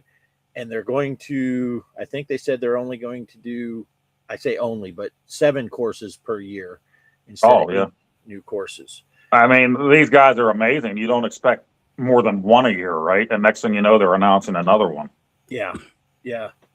So, but yeah, and it's all part of this whole thing that stuff's going on with the VR segment and these developers. Even someone, Mighty Coconut, which I wouldn't think Meta would have much effect on them, but apparently it does. And right. So they had to downscale a bunch of stuff. Jabba just subbed Mike, I see. Thank you. Yeah. And Megan and Phil are talking about something in Ohio. Ohio. Yeah. The Brown Eye State. I mean, the Buckeye State. Yeah. But when we got to get together and play that new course, Poe. I think you'll like it. The new Coconut course. Well, or maybe if if weather doesn't allow me to go to work in the morning. Oh yeah, there you go. Oh shucks.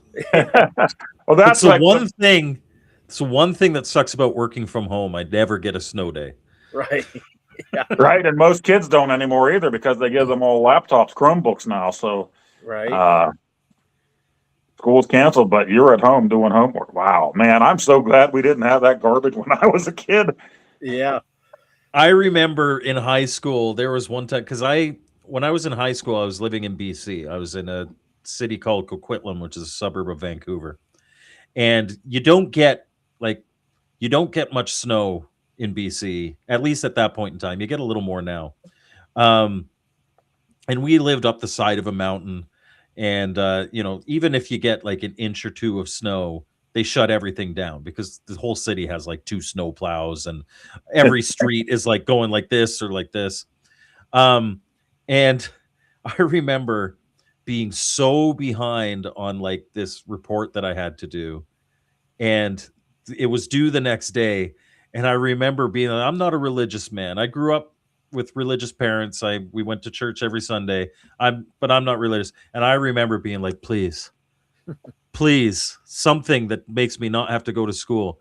And we got a very rare Vancouver snow day the next day. And I spent the entire time inside finishing that report.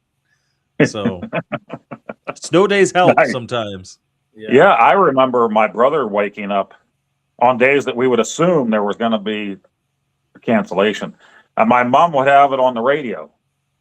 So KDKA Radio Pittsburgh, they were the first commercial radio station in the U.S. But anyway, sorry. That's what they listened to, AM station. And they would go through the schools, 2-hour delay, no morning kindergarten, canceled.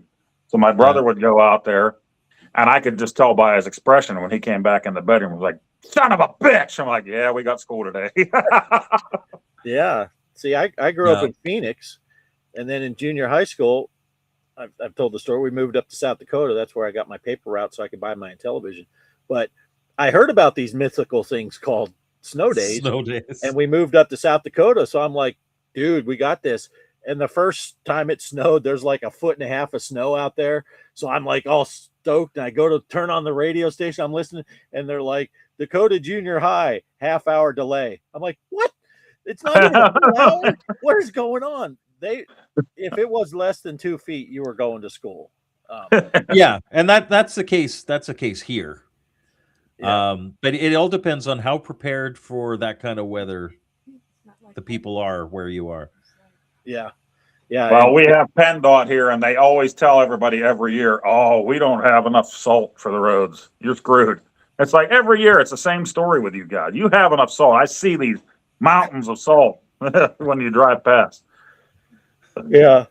Jason had the best. We were up in Arkansas, and I think it was like his junior year in high school up there. And there was a weather report that there was going to be snow on Monday. So they canceled school on Monday. The snow never came. The weather report pushed it off to Tuesday. So they canceled school on Tuesday. The snow never came, but they pushed it off to Wednesday. So they canceled. You can see where this is going. He missed the entire week of school, and it never snowed a single flake. When I was younger, my brother came home on leave. We were supposed to have a huge day of snow. I was working at Montgomery Wards at that time. I'm a young buck. I worked on the loading dock at Montgomery Wards. We hadn't seen my brother since his basic graduation, because then he went to Germany, then Desert Shield, Desert Storm. So he hadn't come home for a while. He come home, and we were watching just a bunch of movies that night. And I'm like, there's a big snowstorm coming. I probably won't be able to make it to work anyway. So we're watching movies all night long. Finally pass out, and early in the morning, my phone's ringing, and I pick it up, and it's my boss. Where are you at? I said, my car got stuck in the driveway. I'll be there as soon as I can. Okay. I hang up. I look out. There's not one snowflake anywhere.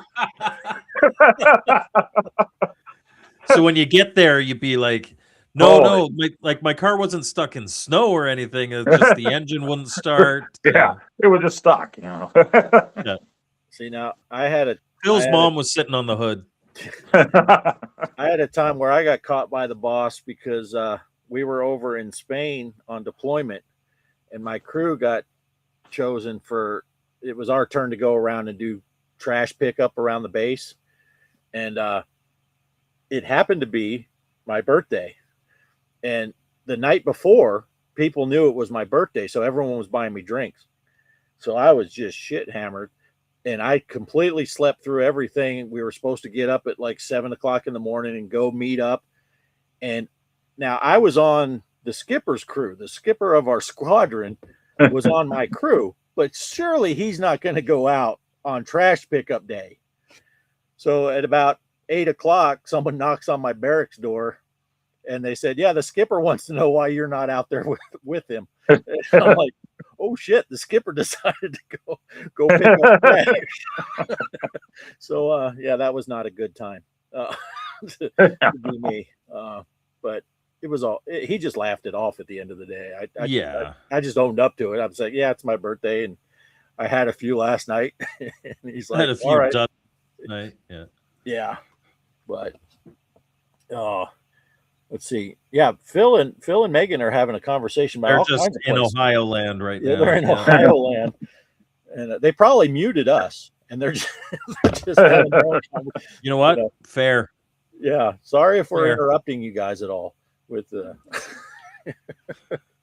with our conversations. Oh man. One thing's for sure, it's not very comfortable being in here. This is what I'm Really? sitting on. You live there. It's not like you have many places to go. This is what I'm sitting on. It's a little tiny piano bench type of thing. And yeah, no leaning back. You didn't have a different chair? No. There's no we have this to sit on or the couch. That's really it. Yeah. All right. Yeah. Well, technically there is Shelby's chair. She has a recliner over there. Oh, okay. But yeah, there's no room for chairs. My computer desk that I'm sitting at is a 1.5 by 1.5 piece of plywood that is on brackets on the wall. Well, look at you, Mr. Fancy. Yeah, that's my whole desk. And I'm sitting on the piano bench, but I don't have a piano over here anymore because it's got an Atari and then an Intellivision and then a Nintendo Switch.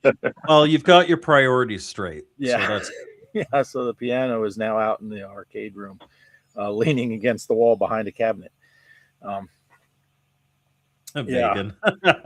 Oh, I saw Harrison over there. I thought they were talking about the Beatles and we were working our way back around, but no, they're still in Ohio. George Harrison. Yeah. He was great in the Traveling Wilburys. Yes. Yes. Of course, every time I always think about the Traveling Wilburys, I think about how they started off, and it's already George Harrison and Tom Petty are hanging out. I'm like, you guys are dicks hanging out with each other. And then they said, we're going to make a song. And they're like, hey, let's call Roy Orbison. I'm like, okay, now you guys are assholes too. And then they're like, oh, okay. And then they got Jeff Lynne because he's a good producer and all that stuff. And they're like, where are we going to record this? Hey, let's go to Bob Dylan's house. Let's go to Dylan's house. He's got a studio. and we're like, you guys are just assholes at this point. You're just that was such a cool time. Look at me. It was such a cool time. All of a sudden you had this super group. And then in country, you had the Highwaymen right around the same time. So, yeah, really cool time. Yeah. Oh, man. Now, Megan she's gutsy. She typed herself and she said her mom, this is the wrong place to bring up your mother. I think I don't. Here's the thing. I don't actually know Megan, so I'm not going to go talking about her mom. Right. That's true. I know Phil. I know you. I know Poe. I know Casey. And I know all your moms. But I don't know Megan's mom. Right. Yeah. They're still talking about Ohio. How do you find out who in a room, like if you've got a crowd, how do you find out who's from Ohio? Oh, I don't know. It's the guy that doesn't stand out. Yeah. We used to use when I lived in Arkansas. I mean, Texas is still kind of in the South, but Arkansas, you think of it as being in the South. And then if you wanted to pick on someone, if you meet someone that's, say, from Louisiana and you want to feel better than them because you're in Arkansas, I would always say the old, how do you know that the toothbrush was invented in Louisiana? And they're like, I don't know. Because if it was anywhere else, it would be a teeth brush. But yeah, so that's fair. I mean, you guys are all South to me. That's true. Yeah. I had a friend in the Air Force from Ohio, and he made fun of me and called our state Pennsyltucky. And I had never heard that up until that point. I'm like, what are you talking about? Hell. Yeah. So Megan is just inviting it here. But here's the thing. I remember the chat from last week's show. She's also a grandmom. Yeah. At our age, So- it's hard to do your grandmom jokes because they're probably not with us anymore. Yeah. Right. One of my grandmothers is still around. So you Oh. could do a grandma joke to me. Yeah, I'm out of those. My dad's mother died really young, so Actually, the only grandmother I have left is actually a step grandmother. Hmm. But she it was my grandfather's second wife, and they got married long before I was born. So she's always just been grandma. So I've got one grandma left. yeah. Mine went, the last one was in 2005. The other one was in 96. So it's been a while. Yeah. Yeah. So grandma is 88. My grandfather's 90. Oh, 88. Yeah, my mom, she'll be 80 this year. So, Yeah, I know. you coming to the party? Yeah. Jump I'll out be of the coming. I'll be coming. Yeah, my mom's 82. Her mom My made mother's it a saint. Damn you, Michael. my grandma on my mother's side, she made it to 95, and her mother was 99. She died just a couple months before 100. Oh, But I do have pictures of So do I. my oldest son, Travis, when he was a baby, and then it's Travis, me, my mom, my grandmother, and my great grandmother. So there's Oh, wow. That's cool. So that's Yeah, that's that's pretty cool. my great grandfather lived to be 92. So I've got pictures. Like I was 10 when he died, or no, I was 11 when he died. He died in 92, and he was born in 1900. So he's 92 years old. But I have a picture of me with my mother, my grandfather, and my great grandfather. And now I have pictures of my kids, me, my mother, and my grandparent and my grandfather. So Nice. yeah. Nice. Yeah. With Kelly's grandma's 96. Yeah, she's 96. She's still alive. But so there you go. If you want to pick on someone's grandma, you want to make grandma jokes. Kelly's is still alive. There you go. Yeah. Yeah. Yeah. She lives with your mother. That's why she's crazy. We're just throwing out the dirty laundry now. I won't get into the in-laws here. So if you go to Kelly's mom's house, it's a double feature. Yeah. If you go to Kelly's mother's house, you're a braver man than I. And Kelly's got a stepmom, and that married her father when Kelly was 2. So whole life, this is mom. And Yeah. we specify the stepmom is mom, and her mother is her mother. Yeah. There is a difference, and it's yeah. I get that. She's Yep. she's a piece of work, that one. But we love her because you got to. But she can be. It's funny because she can be the sweetest. You have person to ever. love her. You don't have to like her. Right? She can be the sweetest person ever, and then you say the wrong word, and it's over. You're done. You just. Yeah. But It's like if you say remote. oh. Man, we're talking about Chris Collingsworth. We're to the Bengals. Oh, kinds of Megan's family is from Kentucky, so you got to watch it with your toothbrush comments. There you go. Yeah, that's You never, you know that down in Kentucky, you're not allowed to. You never do reverse cowgirl because you don't turn your back on family. that's right. Yeah, I had a buddy in the Navy. He was from Kentucky, and I met some of his family. He said, I'd like you to meet my wife and my sister. And there was only one chick standing there. Here's Aunt, Mom, and Uncle Dad. Yeah. They make great chicken there. Marathon. They Or do. Marathon. Megatron. Yeah. That was old Poe trying to read. Yeah.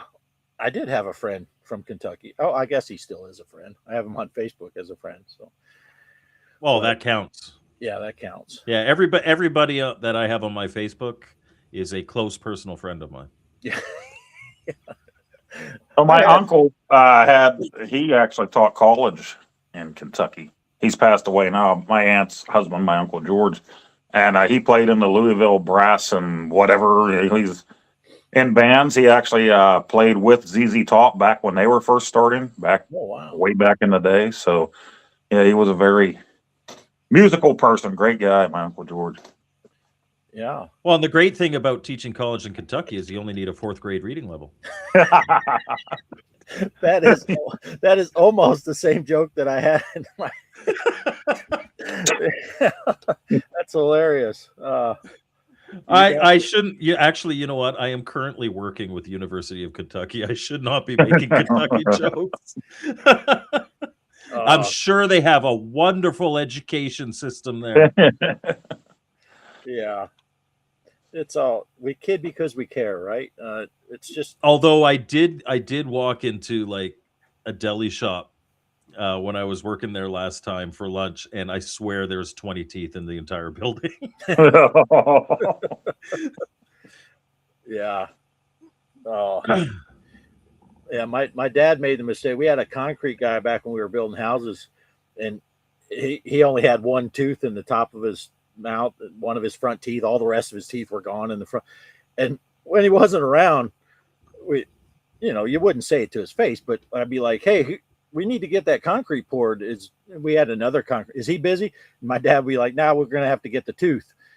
And then one day he called him Tooth on accident. He called him Tooth. and my dad looked at me and I'm like, "Dad, you did not just say that in front of." Luckily, Tooth didn't hear so well. Because he was also ear. Yeah. He couldn't handle the tooth. Couldn't handle the tooth. You can't handle the tooth. Is Tooth available? No, he's at the dentist. I used to have a friend that I worked with when I did telephone systems, and most of us were from the Pittsburgh area, but he was from West Virginia. So when we would be talking to a customer, if it came up, they'd be like, "Oh, you're from West Virginia," and he'd say, "Yeah, I borrowed the teeth and the wheel to get here today." Oh, that's funny. Oh, man. Well, my son Andrew is a Or the cornhole. cornhole. It's a kernel. It's a cornhole. You know what? I'm not taking any shots at anybody's kids. Yeah, well, Moms are full. I read kernel as cornhole by accident. It was just an accident. My son Andrew is a Kentucky cornhole. Really? That sounds dangerous. Rather be on the other side of that, but I don't want to be the cornhole. Bill's kids are great young men. Yes. Yeah. Yeah. Let's see. Megan was a network engineer, was born in Kentucky, just wire things up in a southern accent.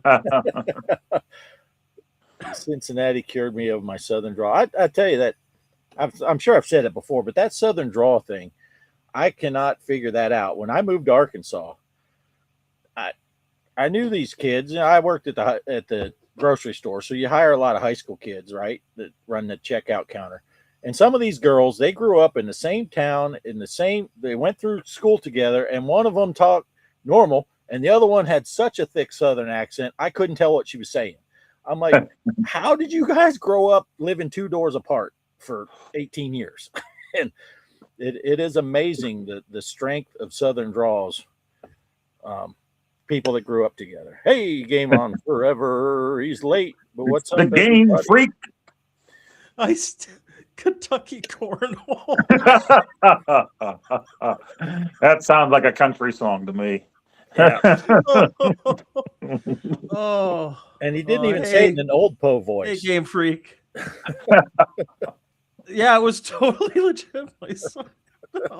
No. Oh, Chaos is here too. Chaos is here too. Nice. Chaos. Oh, was Chaos here earlier? Did I miss you, Chaos? If you were here earlier, sorry. I don't recall seeing him earlier. Way early. Kelly said she thought she saw him way early.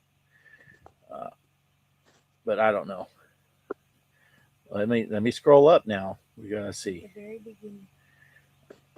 There he is. In the beginning, There was chaos. Yeah. You know what I noticed is ever since I added Derek to our end credits, he hasn't showed up for a live stream yet. So yeah, he's done with you guys. Yeah, well, I messaged Derek the other day and asked what's up, and he said he just finally realized how much of an asshole you are, Poe. So he told me it just isn't as easy to fap now that Greg isn't on screen. So. Oh, that's right. like when he made that beat him and eat him with your guys' faces, and all he had to do was type into Chat GPT, "When I watch the show, I come."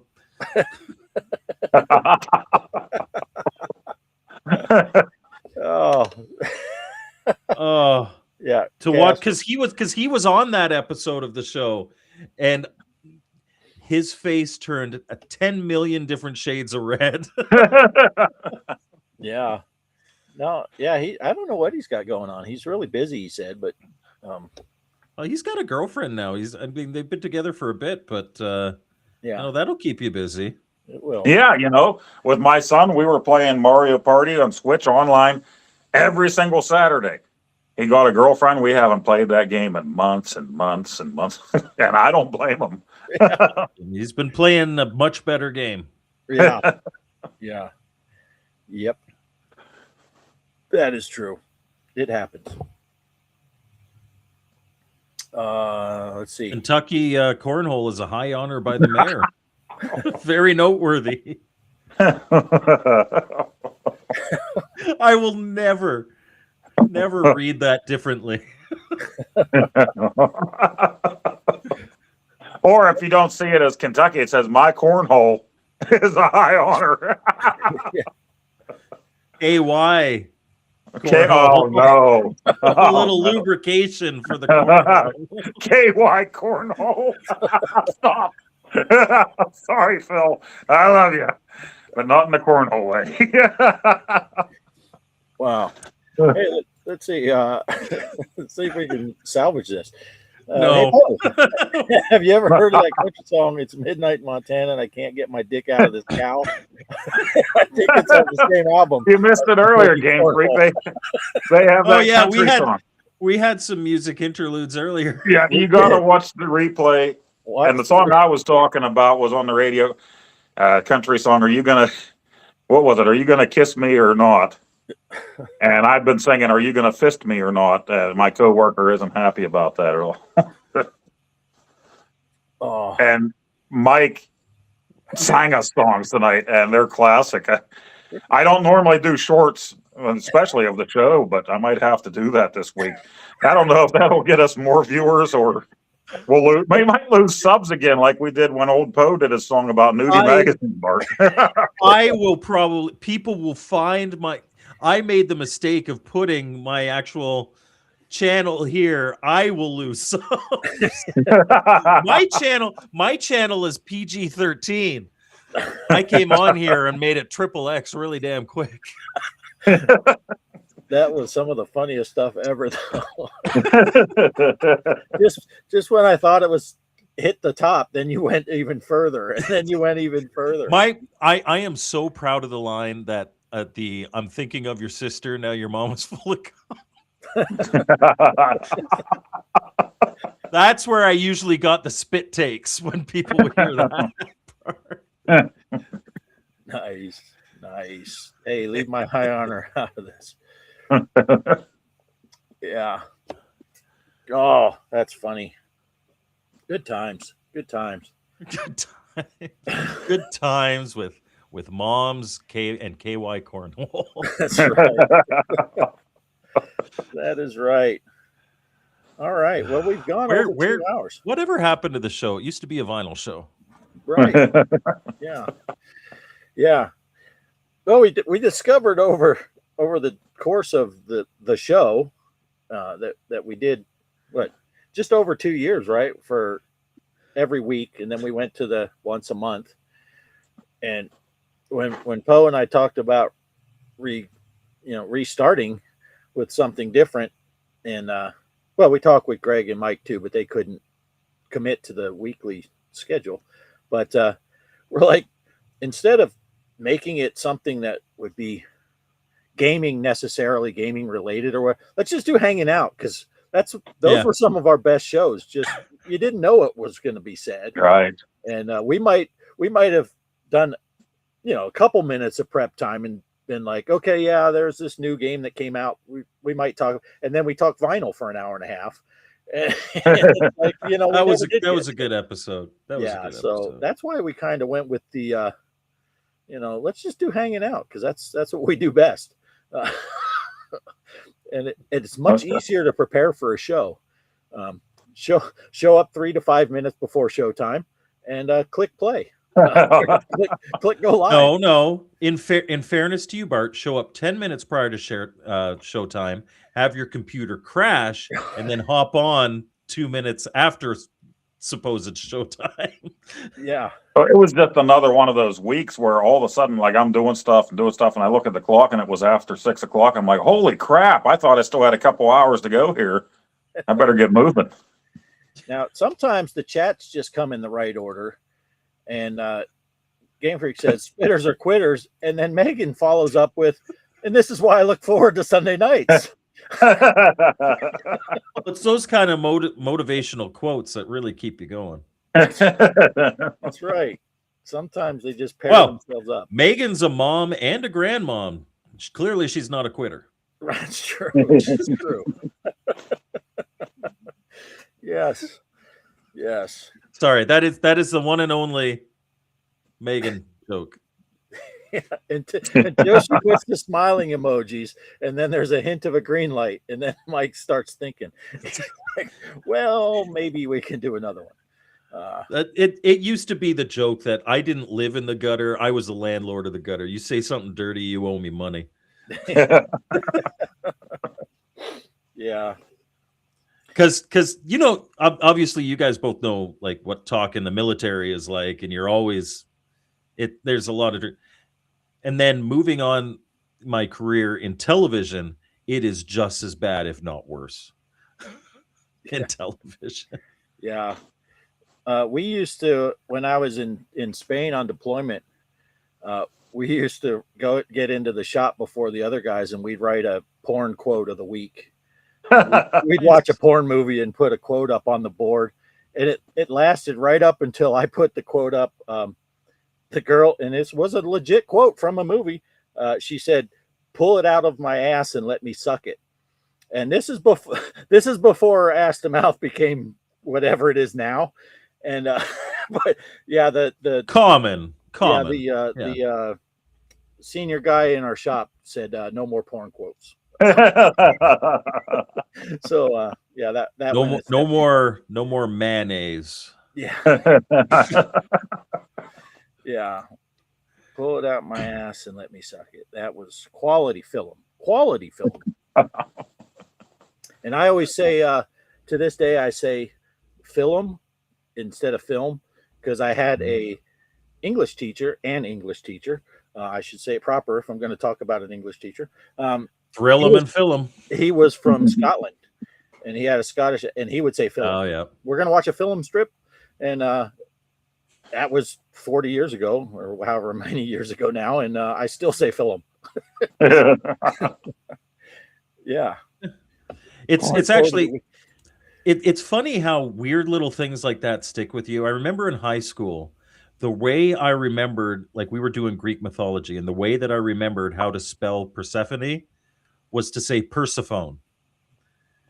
And I keep, like, whenever I see Persephone, in my head it says Persephone. When I was in the Navy, and I got to be cautious because some of this stuff borderlines by being classified material, so I can't get into specific, but had to learn. I had to know everything about the Russian Navy. Who did you waterboard and when? I had to know all the weapon systems, the ranges, and the controlling radars for those weapon systems. And there were these three radar systems, which the name of them is not classified. It's just if you pair it up. And one is the scoop pair, one is the front pair, and one is the eye bold. Now, this is 30 years ago, and I remember it because we were trying to think, how are we going to remember these things? And my buddy just goes, well, it's simple. Scoop your front eye. We're like, the fuck is scoop your front eye? And he goes, I don't know, but we're going to remember it now. And he was right. There you go. And those are the weapon systems in numerical order. Scoop, front, eye. It's like, so sometimes something silly, Whatever works. Yeah. And well, yeah, you say that. Now, in our class in tech school, reciprocity was one of the things we were working on. Like an antenna, be able to receive and send signals. And there was one female in our class, and her last name was Reppert.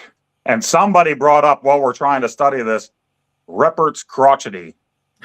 Be able to give and receive. So that's how I remembered it for the test, the vocabulary or whatever. And Yeah. oh, that's funny. Well, because sometimes you do those little things to help you remember, and they don't work at all. And then sometimes, like, I will die saying Persephone. Yeah. Hopefully, many years from now, and you will always remember to scoop your eye out. I will. Just your front eye, not your back eye. And I can never get Reppert's crotch out of my mind. What? What is a back eye? You mean your brown eye? You don't want to scoop that out. Don't want to scoop that. Yeah, I don't know. But it worked. It worked. All right. Well, what do you think, guys? We're at 2 hours and 15 minutes almost. I did get this neat thing in the mail. I'll get to a video about 100 years from now. I didn't know these things existed. Mike May. It's an Australian release in the early 90s. Okay. HES was the name of the company, and they brought out multiple Activision games to one cartridge and sold it in this great big. I saw it and I just had to have it. Oh, I love those Australian Activision plastic cases. Yeah. And they show the game. For some reason, Frogger is on there too. Oh, my green screen is messing it up. They throw Frogger in, but then you got Boxing, Stampede, and other Activision games. So I just thought that was so neat. I went ahead and bought it, even though it's PAL. So, but there's the cartridge. There you go, the Smash Pack. The Smash Pack, right? And the guy that I've got to make an Atari cartridge now that says Smash Pack, and it just says Phil's mom, Poe's mom, Bart's mom, Casey's mom. I found other ones on there that are all different. Some of them have like ones with River Raid and stuff like that, different games on there. But I thought this was cool. Even like I said, even though it's PAL, I just thought, well, that would be neat to have for the collection. Early 90s, from what I found, I haven't found a real good history on it anywhere on the internet yet. Yeah. So if you want to see, the Australian versions of things, there's a channel that I actually really like. This guy, you should check him out. Benji's Retrospective. I'll type it in the chat, but he's great. I met him through the YouTuber of the Month competition, and he's in Australia, but he reviewed a bunch of games, and he shows those plastic things. But whenever he does an NES game, he shows that shot of him putting the game into his console and closing it, right? The NES in Australia, it says Nintendo Entertainment System Mattel Edition. Oh. Because Mattel had the rights to release. I want him to get me a Mattel NES. Yeah. And mail it here. That would be awesome. Yeah, that's pretty sweet. Yeah, it is neat. I mean, you see there's a place for cassette tapes, so they must have been selling other stuff at the same time. And then the back of it tells you, please remove this slick. and turn over for game instructions. I haven't removed the slick over here. You know, we usually call it a jacket or a cover, but it's got a slick, and you pull it out, and there should be. Yeah, there they are. Game instructions for every game that's involved. Wow. But the guy also, the seller, he went ahead and sent me the actual U.S. instructions for every single game too. Okay, that's cool. Nice. So yeah, I thought. I want one of those plastic cases in my collection. That's awesome. Yeah, it's cool. I found a few others that they had in there, but they were a little bit more expensive. The guy was selling them a little bit pricier than this one was, so I didn't go for it. But yeah, 5 games in one, that's pretty neat. Especially like you threw in a Parker Brothers game with 4 Activision games. Kind of strange. Right? I guess it's just whoever had the rights in Australia put them together. Yeah. Because you wouldn't get that here. Although, like, I have that German, it's like the 32-in-1 cartridge. It's PAL, so it doesn't play on any of my systems. And it won't play on the Plus systems. But, yeah, it's a 32-in-1. Yeah, that's cool. That's cool. Stuff that we didn't... Oh, we were all into, by the time this came out, Nintendo and Genesis and Super Nintendo. We were past that. But 32-in-1, that's my nickname for Poe's mom.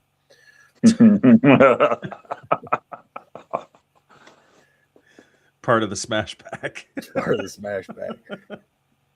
Oh. TRS with a cassette player. Good old Radio Shack. An old Radio Shack, yep. My brother had some color computers and whatnot. He didn't let me touch any of them, but he had them. I miss when Radio Shack was like Radio Shack. You could go in there and you could buy like capacitors and all that stuff. And you still could.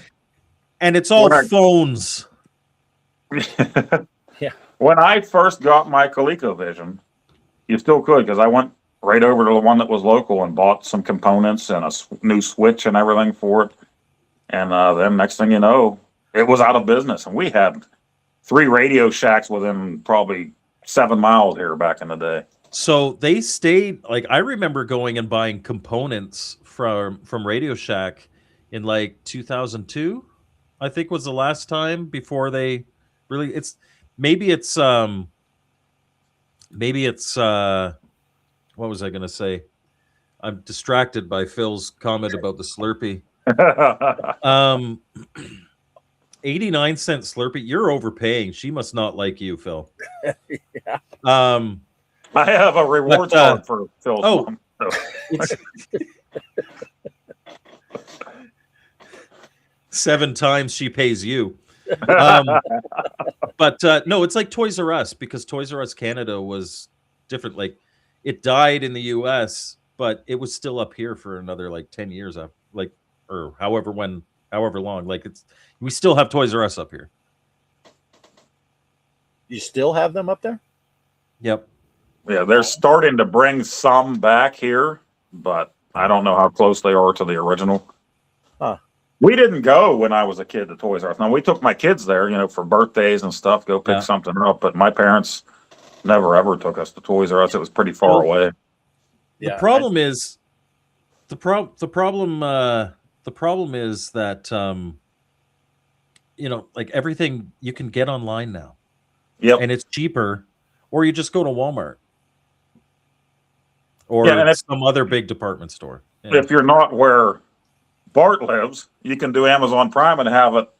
Some people are getting it right now today when they order it, or the next day. It's usually about 2 days for me with Prime, so it's very convenient. Yeah, it's kind of crazy with Amazon Prime. Not to derail completely. If I order something Amazon Prime, it's going to take a week to 10 days. But if I order something for my mom who lives in Phoenix, as you know, Mike, I'll just say it for you. I can order it in the morning and she'll get it that afternoon. If I order for my son in Florida, same deal. You can order it and he'll get it the same day. If I want it for myself, I'm waiting. Yes. Yeah. And they're finally putting a same day Amazon center near Pittsburgh now. So we'll see if that changes things for me. Phil, last time I tried your mom's Slurpee, she didn't take her teeth out, and I got a staph infection. So I'm not going to try it again. What was the joke I made before? Like, Phil's mom is so nasty. I call her Anne of Gangrene Gables.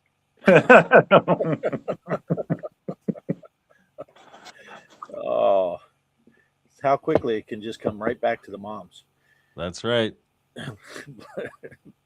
Phil likes it when your mom accepts coupons. She doesn't like when you use them, though, Phil.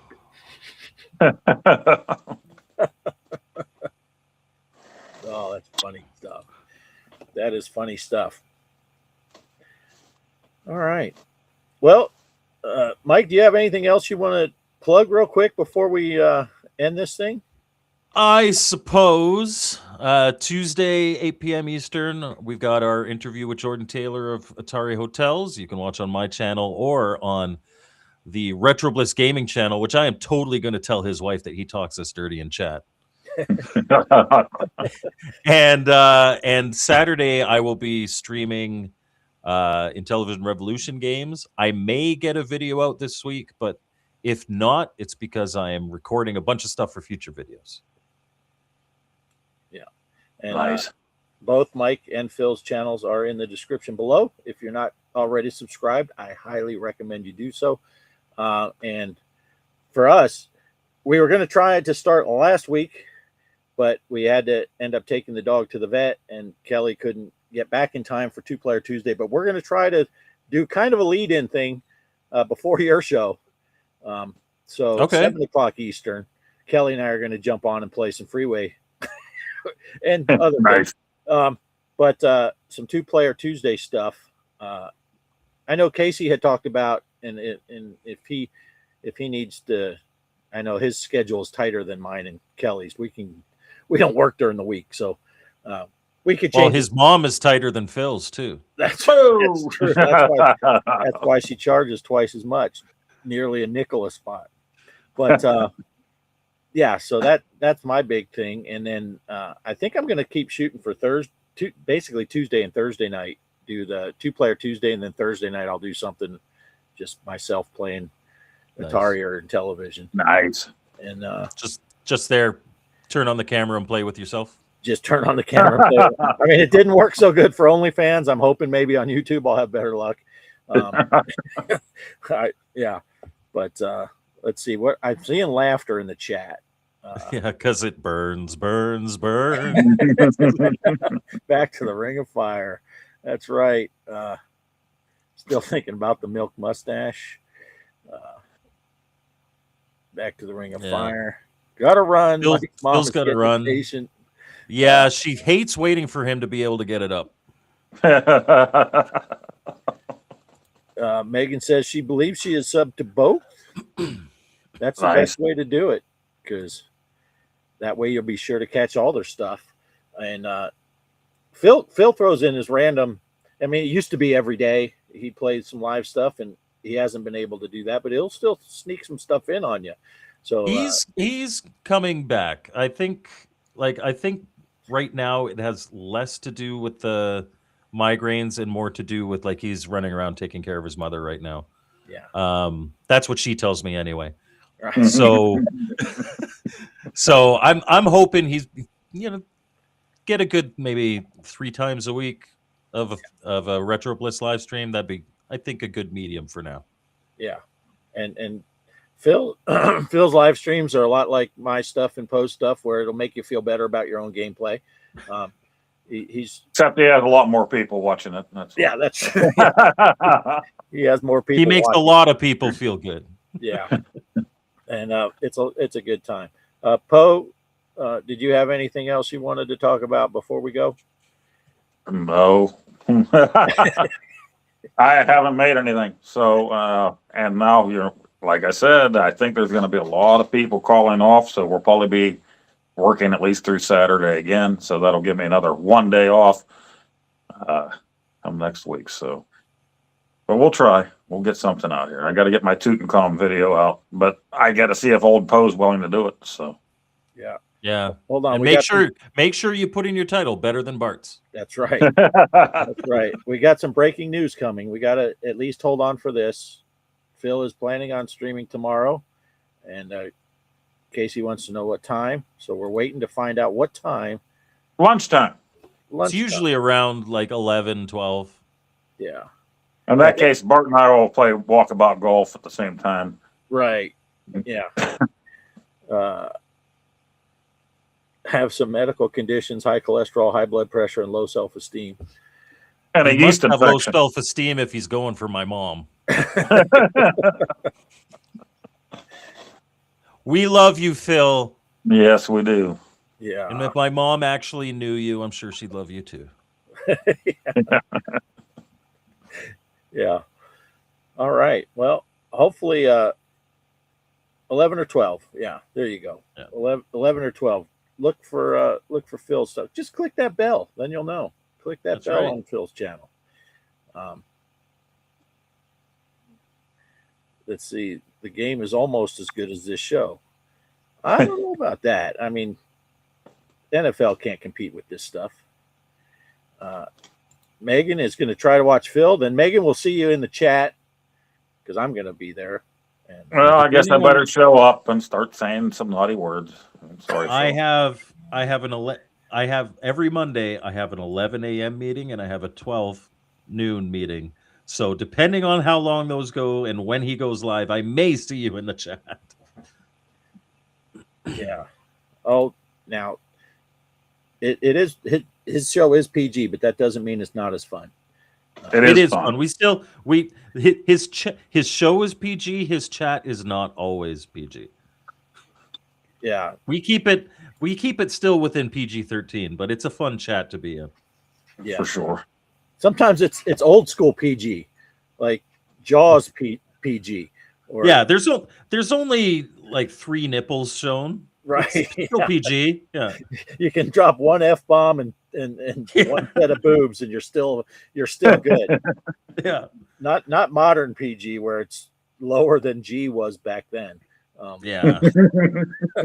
Damn kids, they're pampered today. Yeah. But all right.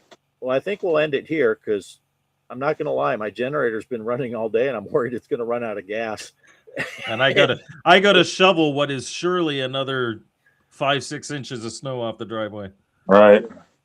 Yeah, Well, definitely everybody go check out Mike's Gaming Galaxy, Mitch's Gaming Galaxy.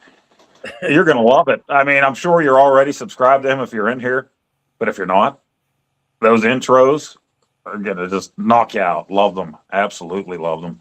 The reviews. He tells you like it is. He doesn't say, hey, this game is great if it's a pile of shit. So there you go. Thank Right. you. Yeah, they're honest reviews. Yeah, I gotta post to the OnlyFans. Yeah.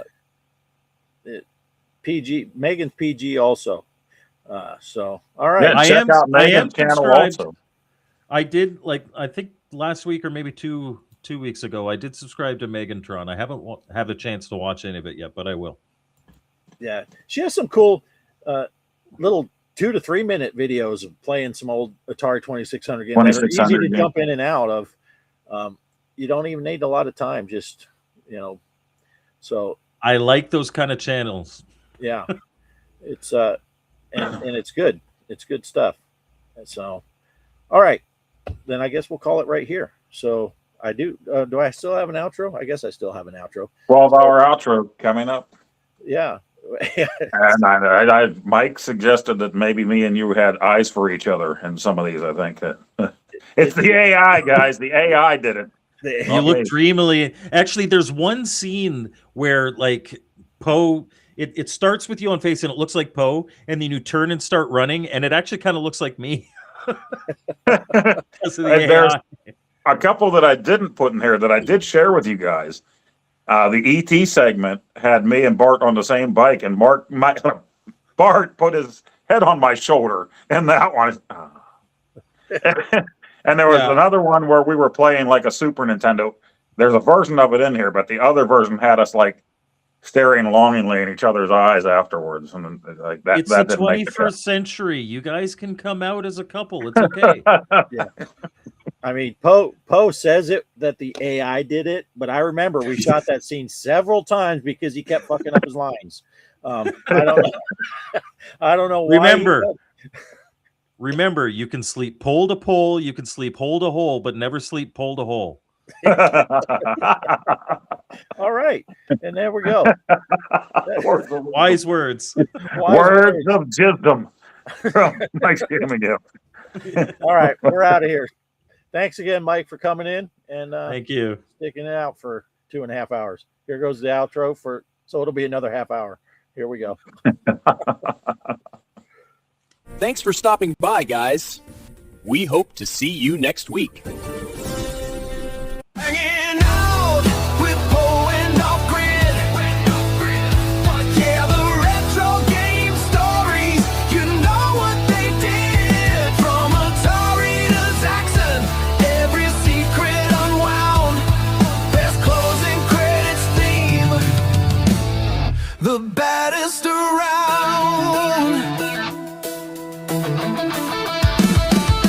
Flippers are flapping. The high scores in sight. Talking old consoles, day in and day out. Through the night, every button pressed, every cartridge blown clean. Reliving the glory on a glowing screen. Hanging out with Poe and Offgrid. Yeah, the retro game stories. You know what they did. From Atari to Zaxxon, every secret unwound. Best closing credits theme. The baddest around. No cheat codes needed, just passion and fun. For every true gamer till the podcast is done.